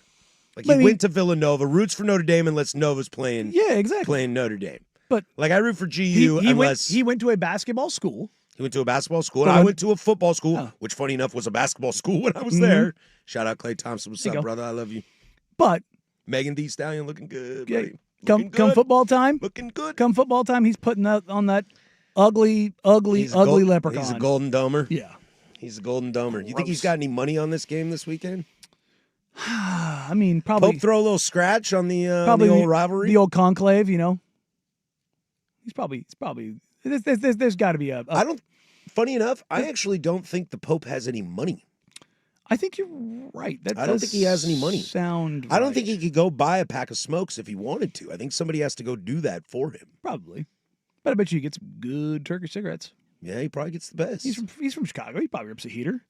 That's how I want my Barack Pope. Obama was the president of America. He Yeah. rips heaters. Look, man. I mean, Jay Cutler played football in Chicago. He rips heaters. just go full Will Ferrell. I want my Jesus in a little t-shirt tuxedo. You know what I mean? Like I want my Pope to rip heaters. Have we decided if you're from Chicago, you smoke cigarettes? Yes. All right, I'll be in Chicago. If you're by a the Chicago afternoon. sports fan, you eat sausage and smoke cigarettes. I'll be in Chicago by this evening. I'm about to catch a flight, skip the big nooner. I am out of here. I mean, look. I mean, you have your deep dish. You like your brats, and you like Mike Ditka and Notre Dame football. Well, I guess as you get older, you could probably move from the cigarette to the cigar if you're talking Ditka. Yeah. If you're talking Ditka, we'll move to the cigar. I mean, Chicago's quarterback was literally ripping heaters. yeah. So yeah. Dude, I love Jay Cutler. Right. When he was in Denver, I hated him. Oh yeah. But that's because I was a Charger fan, so Yeah. it was like rivalry. I mean, everybody hates the Broncos. But Cutler, good arm. Good arm. Got a $1 million arm and a 2-cent head. Yeah. Think he's out of jail yet? Did he serve his time? I mean, would you rather have $1 million arm and 2-cent head, or $1 million head and a 2-cent arm in the NFL? In the NFL? Well, that's easy. I mean, that was Chad Pennington. The $1 million arm will get you paid a lot more than the $1 million Chad Pennington head. had a $10,000 arm. He would have been real good because he had $1 million head. That's true. All right, when we come back, it's the big nooner. We'll drive right into Oregon taking on Rutgers in Jersey. What are we looking for in a big bounce-back game after you take that loss? How does Oregon get back on track? Stick with us. We're having fun. That's Danny. I'm Patrick. 105.1 The Fan.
From the George McCoy and Warren Allen Sports Desk, a Sports Center update on the Fan Sports Network, 105.1 FM and 1080 AM. Jeff Rust here with your Sports Center update. First on The Fan, number 8 Oregon on their way to Piscataway, New Jersey for their 3:30 tilt tomorrow at Rutgers on the Big Ten Network. The Ducks 17.5-point favorites. Coverage here on the Fan Sports Network starts at 9 a.m. with Sports Saturday with Joe and Rashad. Then at 11, Dirt and Anthony Newman live from Grand Central Bowl. They'll hand it off to Jerry, Jorgie, Joey Mack, and Dusty at 1:30. And then stick around after network coverage for the Ducks postgame scoreboard show with Joe Fish and Schultze. Oregon State, meanwhile, looking for their first win of the season, hosting the 5-2 Lafayette Leopards. No betting line on this one. The Leopards currently first in the Patriot League. It's a 7 o'clock kick on the CW. Over in baseball, after being outscored at 21-6 in the last 2 games, the Mariners now clinging to a 2-2 tie in the ALCS with the Blue Jays.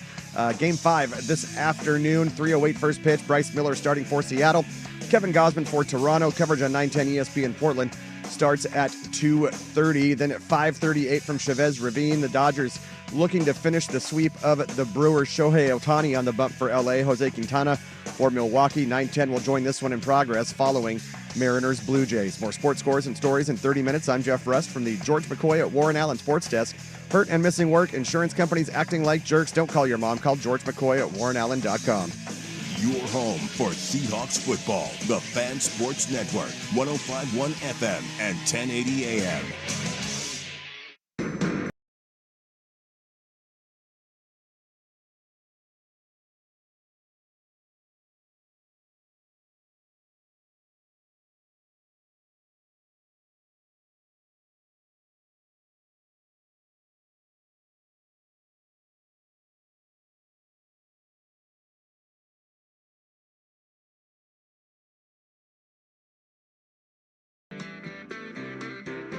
All right, 2 down, 1 to go. Send you on your way on this happy little Friday. After us, you will get Ducks Insider with Joey Mack from 1 to 2. The Fan Happy Hour with Luke Anderson live from Seattle once again from 2 to 3. And then it's prime time from 3 to 7 to send you all the way home. Finishing up 13 hours of continuous, live, local, regional sports talk radio. Last day of No Souk, hopefully, for you primetime lovers out there. So just get your one last fill-in of the great Isaac Ropp, as he will fill in full-time duty over there for 2 guys, Schultze on the 1s and 2s, as we're still working on that situation. But your primetime show should be back, locked and loaded before you know it. Hope we all have a great weekend. Coming up, the rest of this hour, we'll get into some NFL action, as the Falcons, I think, have the best test of the weekend as far as big teams can make a statement. Also, Thursday Night Football last night. I got maybe a hot take on Thursday Night Football. We'll get to that as well. But we'll get right into it. Ducks take on Rutgers tomorrow, and it's your classic bounce-back game. I think the schedule's done you a ton of favors, although flying all the way across the country, I wouldn't say is a favor. Shout out to everyone in the Oregon Athletic Department currently in the skies right now on their way to Jersey. But I think this is probably the game you are fortunate comes after a rough outing against Indiana. Yeah, you should go out there and smack the living bejesus out of Rutgers. You should. Yeah, take some hate out. Yeah. Honestly, you should. Like, just go out there and just reestablish order, get that taste out of your mouth, on to Cincinnati. Yeah, and I think I kind of mentioned this earlier in the week when we started previewing this. I would love to see the chains come off on the offense. Just let it rip. You know, the first play from scrimmage, once you get the ball for the first time on offense, take a shot downfield. If that doesn't work, run the ball. Run the ball, and then if you end up going 3 now and you get 1 first down and then punt, so be it, dude. I would like to see this team kind of let loose a little bit, because I think in their last 2 big games, offense has been pretty conservative. Played a little tight. And I would like to, again, as we've talked about all week, I don't know if this is their concern on Dante, if they're worried about his limitations that we don't know because we're not in the building, or if it's just trying to play smart and cagey against really good teams. You don't want to open yourself up to put yourself behind. You don't want to take or make mistakes that are your own. So you try to prevent that in the first half. Or you tip your hat and you say, hey, Penn State's defense was good, Indiana's defense was good, and that was just where we were. Because from here on out, you got a cagey little game with Iowa. You got USC on on the slate as well. So, but and you wrap up with Washington. But the schedule is in your favor. You don't have to save things. You don't have to like ghost face this thing and pretend people can't see what you've got lined up. You can unleash the package now. You don't need to save secrets. By the time you get to USC, they're gonna know. By the time you get to UW, they're gonna know what your offense You're gonna be favored looks like. in every game for the rest of the season. And if you win out, say, and go to the playoff, they're gonna know your playbook too. I think it's time to start playing playoff football. Unload the chamber and just get it moving. Is it fair to say that we don't know Oregon's identity offensively? Yes, 100%. And it only took one game. Because I think we did coming out of Penn State. Dante, move when he needs to, make the pass when he needs to, and run the football. And that's the thing is, when we had Tyson on That's a what Wednesday, I thought when we came out of Penn State. Well, when we had Tyson on Wednesday, you came out of that Indiana game and you were just like, what is this team? Yes, they have a ton of depth. But giving 6 different running backs the ball is like great. You can keep everybody fresh, but you do want to have a guy that you just go to.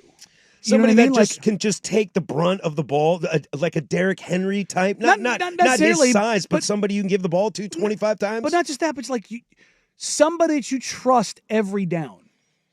And I don't know if they have that. Well, that was the scream out of the Indiana game, was that it was Davison. Like he was the one that was working. Now he was only really a goal line or short yardage guy. He's not Hill. He's not, he's not some of the other guys in the room. Lamar, but he's the big boy, but he was kind of working, and that was the big thought. Is he your guy? Or is your guy Lamar, the sexy, the Decorian? I want. If you watched Thursday Night Football last night, sometimes you just got to get it to your guy. Jamar Chase. And I'm not talking about Decorian Moore. Get Sadiq. the ball to Sadiq. Yeah. Get it to the big man and let him do stuff. Open it up. I think their defense is going to be totally fine. I think Bear and Washington, the DB, Mateo, everybody's going to be fine on that defense. They do, and this came out of the press conference, and Lanning didn't like the question. And to be fair, he didn't like really any question that he got on Monday. I think he wants to get to this coming Monday's press conference after a W. Yes. But he was asked about, the lack of pressure rate and the lack of negative plays that front has developed. Because we talked about this with Tyson 2 weeks ago. The idea of, hey, man, as good as this defense is, there's not a bad player on this defense. There's not a guy that you're targeting. There's not a guy it's like, you're worried about. But is there a truly great guy? Is there a truly great guy who's going to show up for you?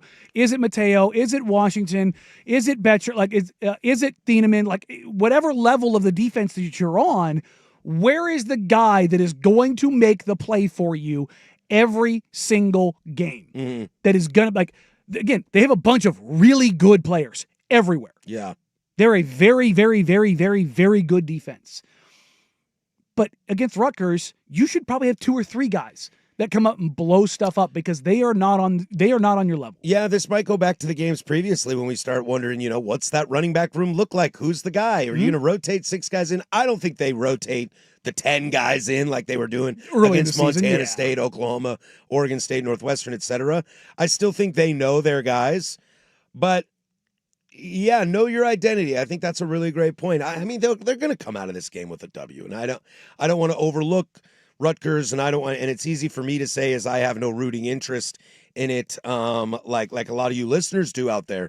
But you should be able to handle business. It's not only a get-right game, but it's a find yourself. Look, Oregon State's in the same kind of game this week in a very different way. This is what's your identity. If Oregon State rolls over and loses to Lafayette, that's your identity. Your identity is you quit.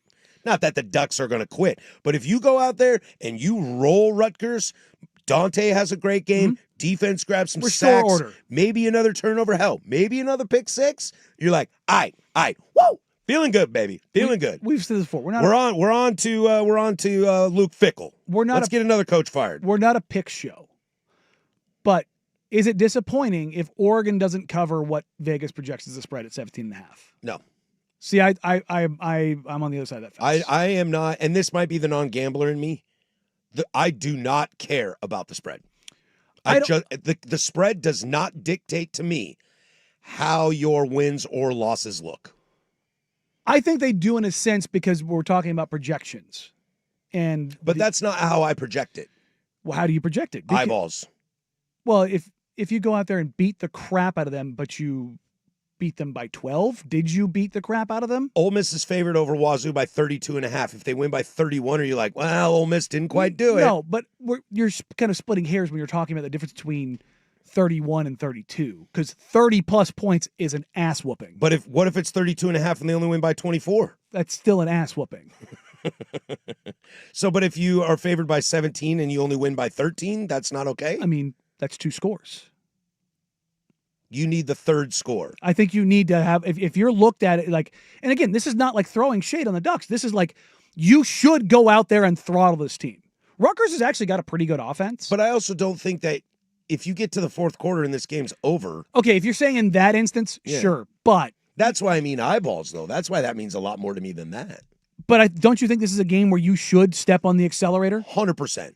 That's kind of where I'm at. Like, 100%. I agree. Now, if you go up 30 and you're like, we're out. And they backdoor. That's fine. Yeah. But that's the one instance. But I'm talking about you should feel very comfortable coming out of this game. Good luck to all you guys flying out there and you fans out there flying, travel safe, all this. Hopefully it's a good weekend out there. Games at a 3:30 kick. You can catch coverage all day right here on The Fan, home of the Ducks. We got Sports Saturday with Luke and with Joe and Rashad, excuse me. We'll have the pregame show with Anthony Newman. Q is one of the best in the biz with Andy Dirt Johnson. I'm sure they'll talk to Dusty Hare a little bit. Jerry and Jorgie lead you all up to the game. And then you'll get the postgame with Joe Fisher and Jordan Schultz. If you're not doing anything tomorrow, head on out to Grand Central Bowl. A great spot to catch a game, hang out, good food. Dirt was telling me about the buffalo chicken sliders are supposed to be pretty good out there. I mean, so let's be honest, he's just happy there's free food. So go take a drive over there and say hi, and then stick around and watch the game.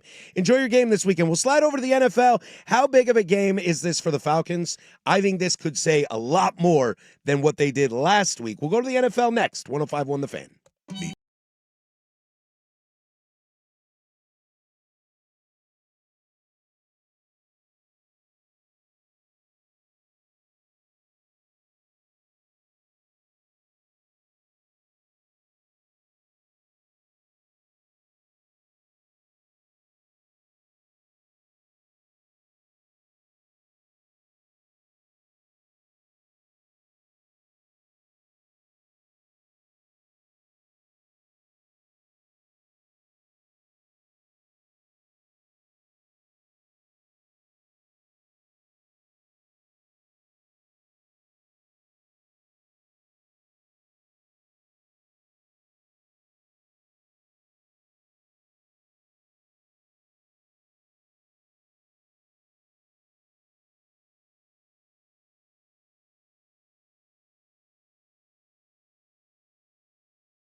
Coming up here in about 15 minutes, dude. I need to start reaching out to my beef peeps.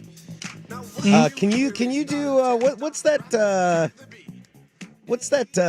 like a company that you can pay in Cameo? Cameo. That allows you. Can I get a very cheap price?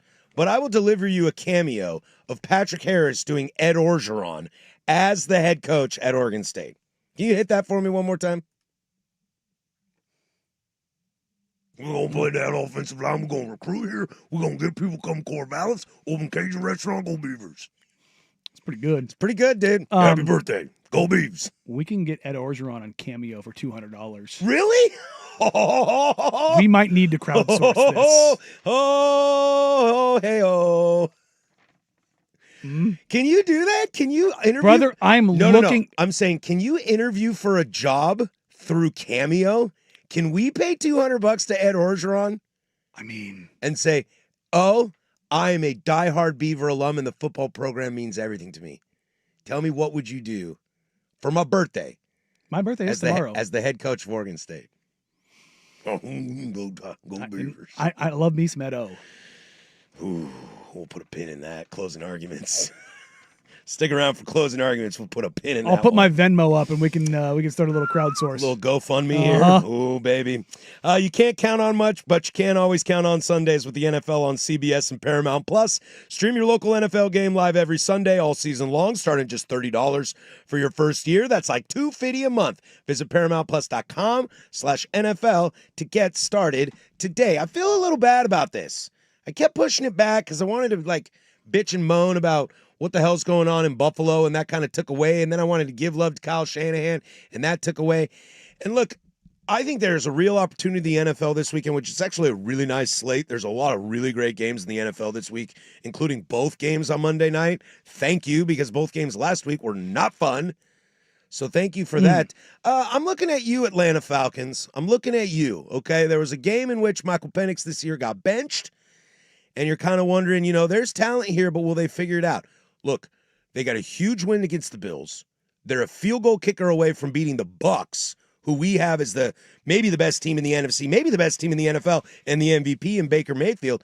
You got a chance to go on primetime Sunday night to Santa Clara, San Francisco 49ers, and make a statement.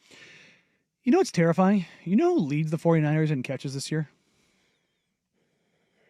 C-Mac. Yep. Well, it's not that crazy. I mean, before T.O. came around, Brian Westbrook was pretty good. I know, but I mean, Marshall Faulk also is in the Hall of Fame. I know, and again, McCaffrey's a dude, but it's also, it shows you they have nowhere else to go with the ball. That is true. Juwan Jennings is playing with 5 broken ribs. Not 1, not 2, not 3, not 4, but 5. What? Well, it sounds like George Kittle might be back this week. He's playing with something broken. It is old Mac Jones. There was a stat that just came out. I can't remember. It might have been Solek on Twitter.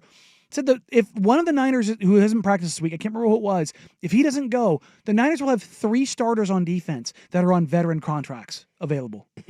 Everybody else is either a rookie or on a 1-year deal. But that's the combo we had yesterday. This is why I think we need to look around and give Kyle Shanahan some flowers. Look, dude. Oh, he should absolutely get credit. Their schedule sucks. As much as I like the Falcons in this game because they're my team right now that I want them to show me, and they're fun. Also, wear the Dirty Bird jerseys all the time, for the love of God. Dude, if Bijan Robinson starts Dirty Birding, you know it's on. Oh, look, it's Georgia, that era, those jerseys. Chris Chandler, Jamal Anderson. I mean, but those Dan Reeves. they have on the team. Penix, he's a lefty. Wasn't Andre Rison on that team? Bad Moon Rison? Yeah, post Bills career. Yeah, I think he was. Oh.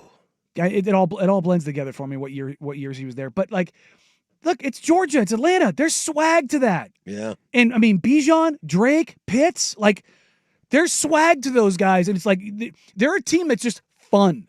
They're you look at that team and there's something about you look at the Titans and you're like, there's zero fun there. Oh yeah, there's no Cam Ward. And they got the number 1 pick in the draft. Cam Ward could be fun, but there's nothing else around him. Dude, but they're swaggerless. Dude, I'm gonna pull the curtain back here a little bit because I have a good feeling. Hopefully my boss isn't listening. I can't name a second player on the Tennessee Titans right now. I don't even remember who their coach is. I thought when Well, they fired him. I thought when I saw McCoy, it was Colt McCoy, and I was like, good for him. Well, did you see Not after- realizing it was Mike McCoy, who I do know who that is. Yes. After they fired Callahan, they only fired one other assistant on the staff. Do you know who that was? Offensive line coach Bill Callahan. Oh, his dad. Well, Daddy. I mean, you had. Daddy was a good coach. I don't want to hear it. Daddy was a good coach. I don't want to hear It it. wasn't his fault that they traded the coach who knew the game plan. And he didn't change the calls. No, it's not their. It's not your fault. It's his fault. I mean, you know who Calvin Ridley is. I do know who Calvin Ridley is. He's not very good. Oh, he's on the anymore. Titans. Yeah. Oh, I knew that. I didn't know that. Yeah, that's all I got for you. Yeah, dude, you couldn't do it yourself. Well, You I had had to go look it up. I had Simmons. I was trying to think like on defense. I'm like, who the hell else is on that defense? I was like, somebody Xavier Woods. Somebody just texted this in. Are these correct? Tyler Lockett, Tony Pollard, Yeah. Tajee Spears, Jeffrey Yeah. Simmons. All right. Yeah. I do know who those guys Yeah. are. I did not know they were in Tennessee. Mhm. That's what happens. I forgot about Spears, but I had Pollard, and I was like, can I name somebody else outside of those guys? I don't think I can. But to pull it back into this, I know Fred Warner's gone, but that Niners team is very well coached and does have depth. And Well, not anymore. well, I mean, they've had to have depth. Yeah. They're all starters now and not depth. And Robert Saleh, is a great coordinator that we've learned. Sorry about the Jets thing. I don't know if that doesn't mean he's a good NFL head coach, but he's a damn good defensive mind, and he'll have them ready. I just think this is an opportunity for that whole squad down there to prove something. Penix, keep growing. The rest of your class, I think, has grown a little more than you. I think it's your time to come into prime time and have a good outing. Give me that pit stuff.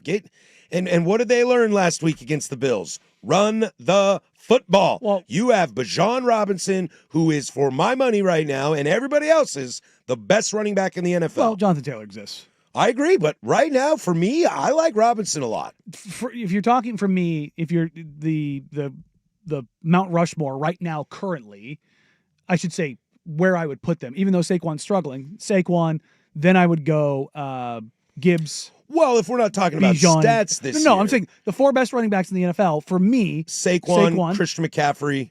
See, I wouldn't put CMC there because he can't stay on the field. You can't stay on the field. Wow. You can't stay on the field. Wow. It's that simple. I love him, but he can't stay on the field. But for me, it's Saquon, Gibbs, Bijan, and Taylor. I mean, I love Taylor. And if you give me any of those, His coach got fired. I'm totally fine. Any of those are all fine. Yeah, this is just an opportunity for a young team to really kind of show up and make a stance, but I'll double down on what I said yesterday. If Kyle Shanahan beats the Falcons on Sunday, give it to him. I mean, look, Give it to him. I'll still call them the most fraudulent team in the NFL, but And I won't pick against them for the rest of the year. I mean, Falcons win, they go 4-2. The Niners win, they go up to 5-2. See what I mean, dude? 5-2, dog. See what I mean, man? Like you just said, the most fraudulent 4-2 team you've ever seen in your life. What happens if they just keep swimming, just keep swimming, just keep swimming? I mean, look, we get one of these teams every year. The Commanders weren't fraudulent, but their schedule was what it was, and then they got in the NFC title game. And they won a ton of close games, but then they balled out in the playoffs. And that's where you went, they aren't fraudulent. They're very good. Mhm.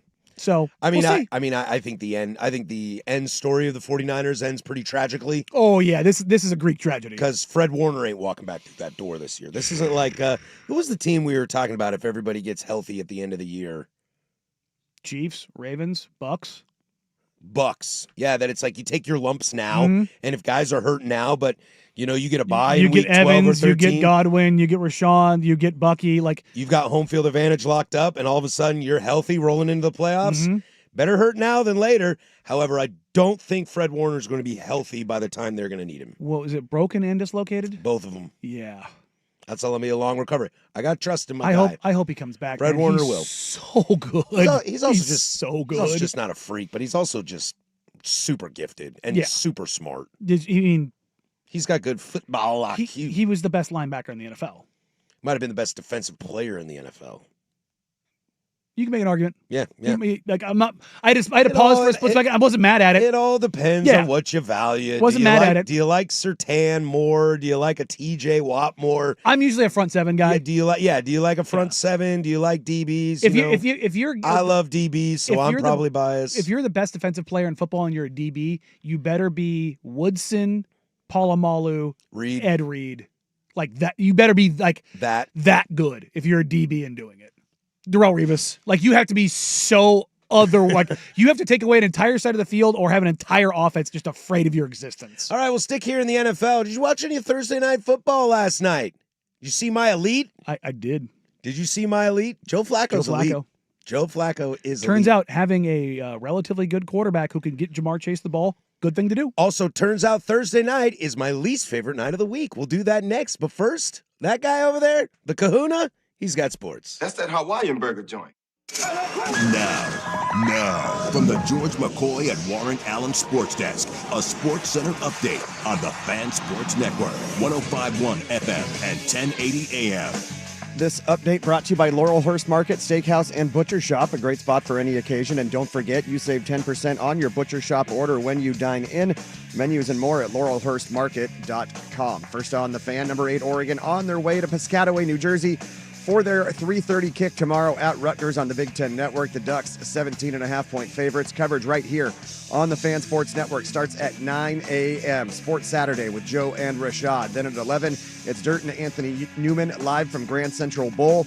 They'll hand it off to Jerry, Jorgie, Joey Mack, and Dusty at 1:30. And stick around after network coverage for the Ducks postgame scoreboard show with Joe Fish and Schultze.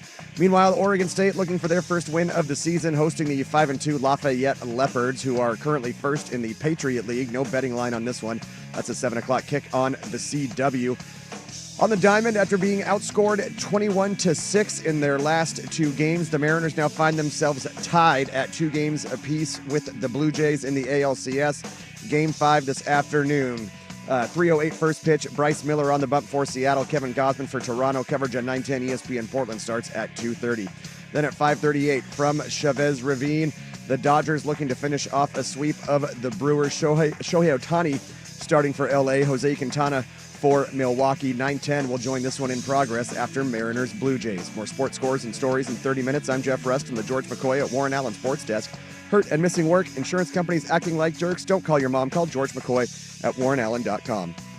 The home of primetime with Isaac and Sue.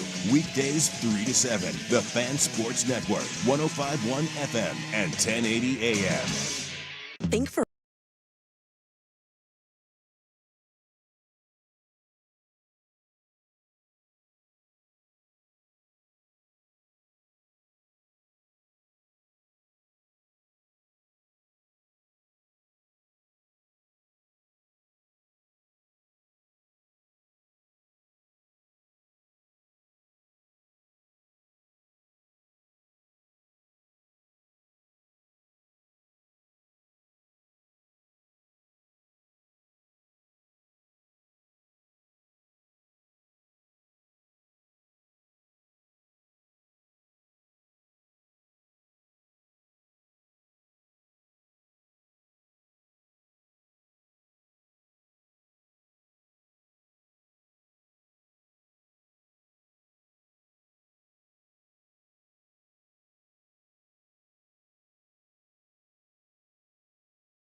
Closing arguments in 15 minutes to send you on your way. We'll get back into some Edo talk at Oregon State. We might need your help over here, friends. We might need your help. 503-864-6326. Brother, thank you for texting this in. It is a wild thought to think. This text reads, surgeons gave Warner an outside chance for a January return, not banking on it, but they said it's possible. That would be insane. Broken and dislocated usually That would be means wild. something's torn. That would be wild. And if you tear something in your ankle, that's... Well, some dudes are dudes, man. Look, some dudes I are hate dudes. I hate that Adrian Peterson exists and people think that you can come back from ACL surgery in 4 months. True. It's not supposed to happen. No, very much Like, no. it's not supposed to happen. No, very much so. Just like, old Joe Flacco, 5 minutes in the building, ain't supposed to increase his Hall of Fame resume. Gamer. Some fun noise coming out of this game. Aaron Rodgers passed Ben Roethlisberger to become 5th all-time in passing. I know, you play, and now you're in Pittsburgh. That's kind of a And cool again, moment. but it's Ben Roethlisberger being 5th is wild. That is a trivia question. We brought this up a couple weeks ago. No one outside of Pittsburgh would have got right. No, you don't No remember. one. I mean, he also had receivers for days. He did, but also, like, he's not thought of as a prolific passer. Also on this list, Joe Flacco moved up the list as well. He passed Fran Tarkenton to be 14th all-time. And outside of one guy on this list from him above, they're all Hall of Famers. Warren Moon, got a Super John Bowl. Elway, Eli Manning, Dan Marino, Matt Stafford, Matt Ryan's your question mark, Phillip Rivers, Ben Roethlisberger, Aaron Rodgers, Brett Favre, Peyton Manning, Drew Brees, Tom's Braids. God, Flacco came in the league in 08. Flacco's elite. And like you teased earlier, it turns out, when you got a stud, just get him the ball. Jamar Chase had 16 catches last night for 161 yards, averaging a first down on every catch. His longest was only 18 yards. He had 23 targets. Herbie and Al Michaels were laughing when he dropped one. His hands were tired, boss. Okay, I have to go back to this. We have to play this game. What? Is Joe Flacco a Hall of Famer? Yes, real he quick? is. He's elite. Currently 12th in completions, 13th in attempts, 14th in passing yards, 21st in passing touchdowns. Dude, give me Joe Flacco, man. Holy crap. Not to mention that throw he made in Denver to go to the Super Bowl to beat Peyton Manning, dude. Never been a Pro Bowler.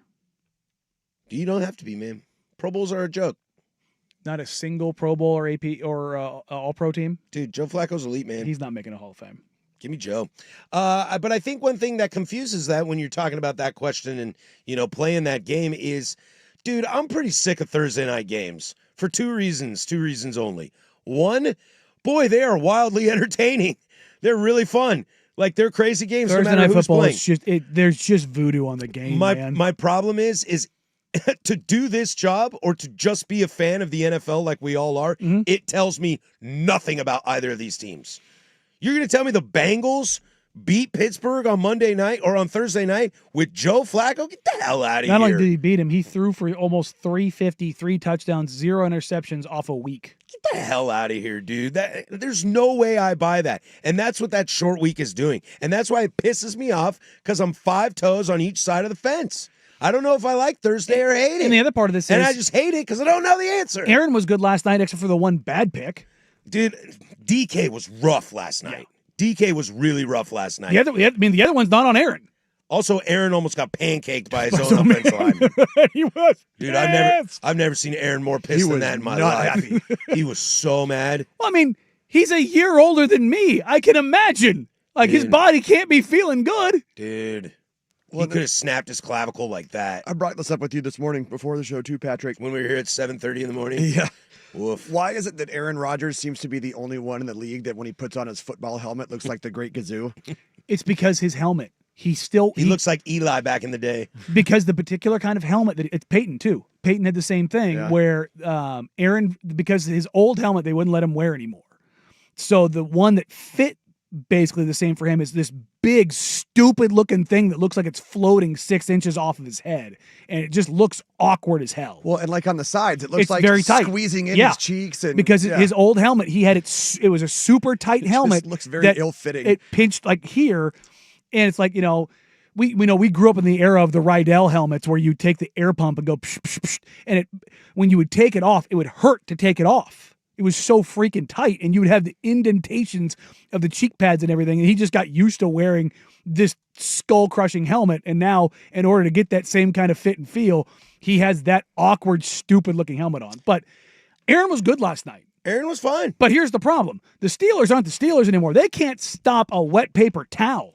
If Joe Flacco's throwing 350 on you, no, you can't. I mean, Chase Brown runs for 100 yards on 11 carries. But again, I'm gonna double down on this. I don't know if this is a weird Thursday night football. As one of our P1s, Brandon points out, is Thursday night football the Pac-12 after dark of the NFL? Yeah, man, you can sell that bill of goods to me. I'll buy them magic beans because Pac-12 after dark, I'm watching Oregon go down to a bad Arizona team with Marcus Mariota and lose. Oh, dude, anytime anybody played at Arizona or Arizona State at night, it was immediate viewing. Yeah, dude. It's about to get weird. Like Wazoo's got to go to Cal Berkeley on a Friday night? Yeah. Blow my brains out. We're going to lose that game. Dude, Thursday, and that's why it pisses me off because Strawberry Hill. Maybe I just need to walk into Thursday night and just like shut all the noise out of my head and let the stupid go. And just let the stupid go. But I'll tell you what, no matter how much I bitch and moan about this, I'm having a better day than those guys in Cleveland are right now when it comes to Joe Flacco. This is Tony Rizzo on the Tony Rizzo Show, ESPN Cleveland, in his reaction to Joe Flacco being a Bengal last night. How could you do that, Andrew? How could you do it? Why on earth did you feel the need to trade this guy to a division opponent for a fifth-round draft pick? Fireable offense. That is a fireable offense. I want to know how much longer the owner's going to watch this crap because the fans have had it. We deserve better. You're just worried more about your stadium than you are your football team. That's the perception, Jimmy. And you allow these people to do this. You have the worst offense in the league. Your GM screwed this quarterback thing up like I've never seen in my life. I've never seen anything like it. Kids that play Madden could have done a better job. Truly. That's not hyperbole. It's a joke. It's a joke. This franchise has become a joke. And I'm sick of it. Become? It's got a little Luke Anderson happy hour vibes. You hear the booze in the background? Also, Rizzo and Mike Tomlin are just the Apollo Creed, Sylvester Stallone, Rocky, meme of the handshake. Oh, that we just agree. We agree because he did come out and he was like, I thought this was like a black and white thing, and I was like, why would you deal Joe Flacco in division? Like, I think that's dumb. Andrew Berry must be smarter than me. That's such a good point. Do you think that's the reason Tomlin blew up? He was like, Joe, we're gonna lose this week. We're gonna lose. Because he probably looked at that and went, Jake Browning? Sweet. If they had anybody that could throw the ball decently, that we're going to lose. Because all of a sudden, now T. Higgins and Jamar Chase, the best wide receiver duo in the NFL, bar none. He had a nice game. Yes. Shockingly, the guy who's really good alongside Jamar Chase looked awesome at having a quarterback that could get him the ball. That's weird. Mike Tomlin knew. I'm going to die on this hill, and I'm just going to have to readjust how I watch Thursday. Patrick, you were watching Thursday Night Football to have a good time, to have fun. Don't take anything away from it. No, there's nothing to learn from. Well, I mean, we did learn. Nothing I can learn. You can learn that Joe Flacco is elite and a Hall of Famer. Let's go. Also, the Steelers. I will take that receipt in the future. I just want you all to know that. Steelers defense is bunt.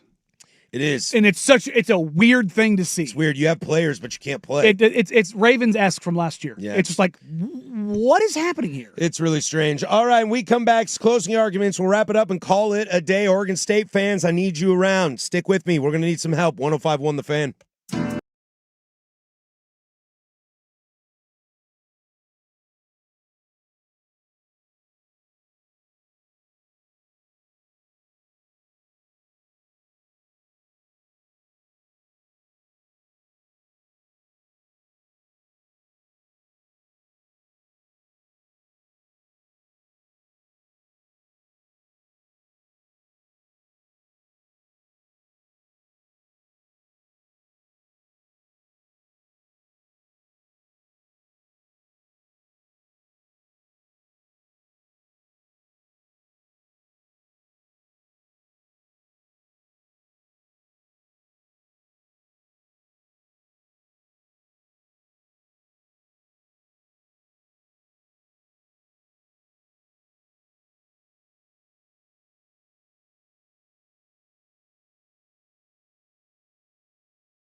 firm of Harris and Meringue is wrapping up for the day, You want answers? I think I'm entitled. which means it's time for the closing arguments. Brought to you by Leskin Law.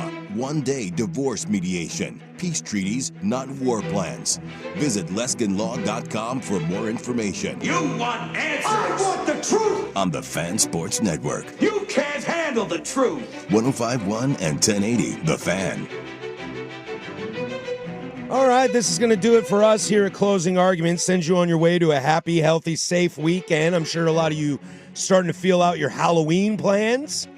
I'm going to Oaks Park next week for the haunted house with the kids. The Scaregrounds? The Scaregrounds, Yeah. yeah. Did that a couple years ago. There's a lot of people there. Oh, I know. It's a thing. We're buckling up. Hopefully we have some decent weather for it.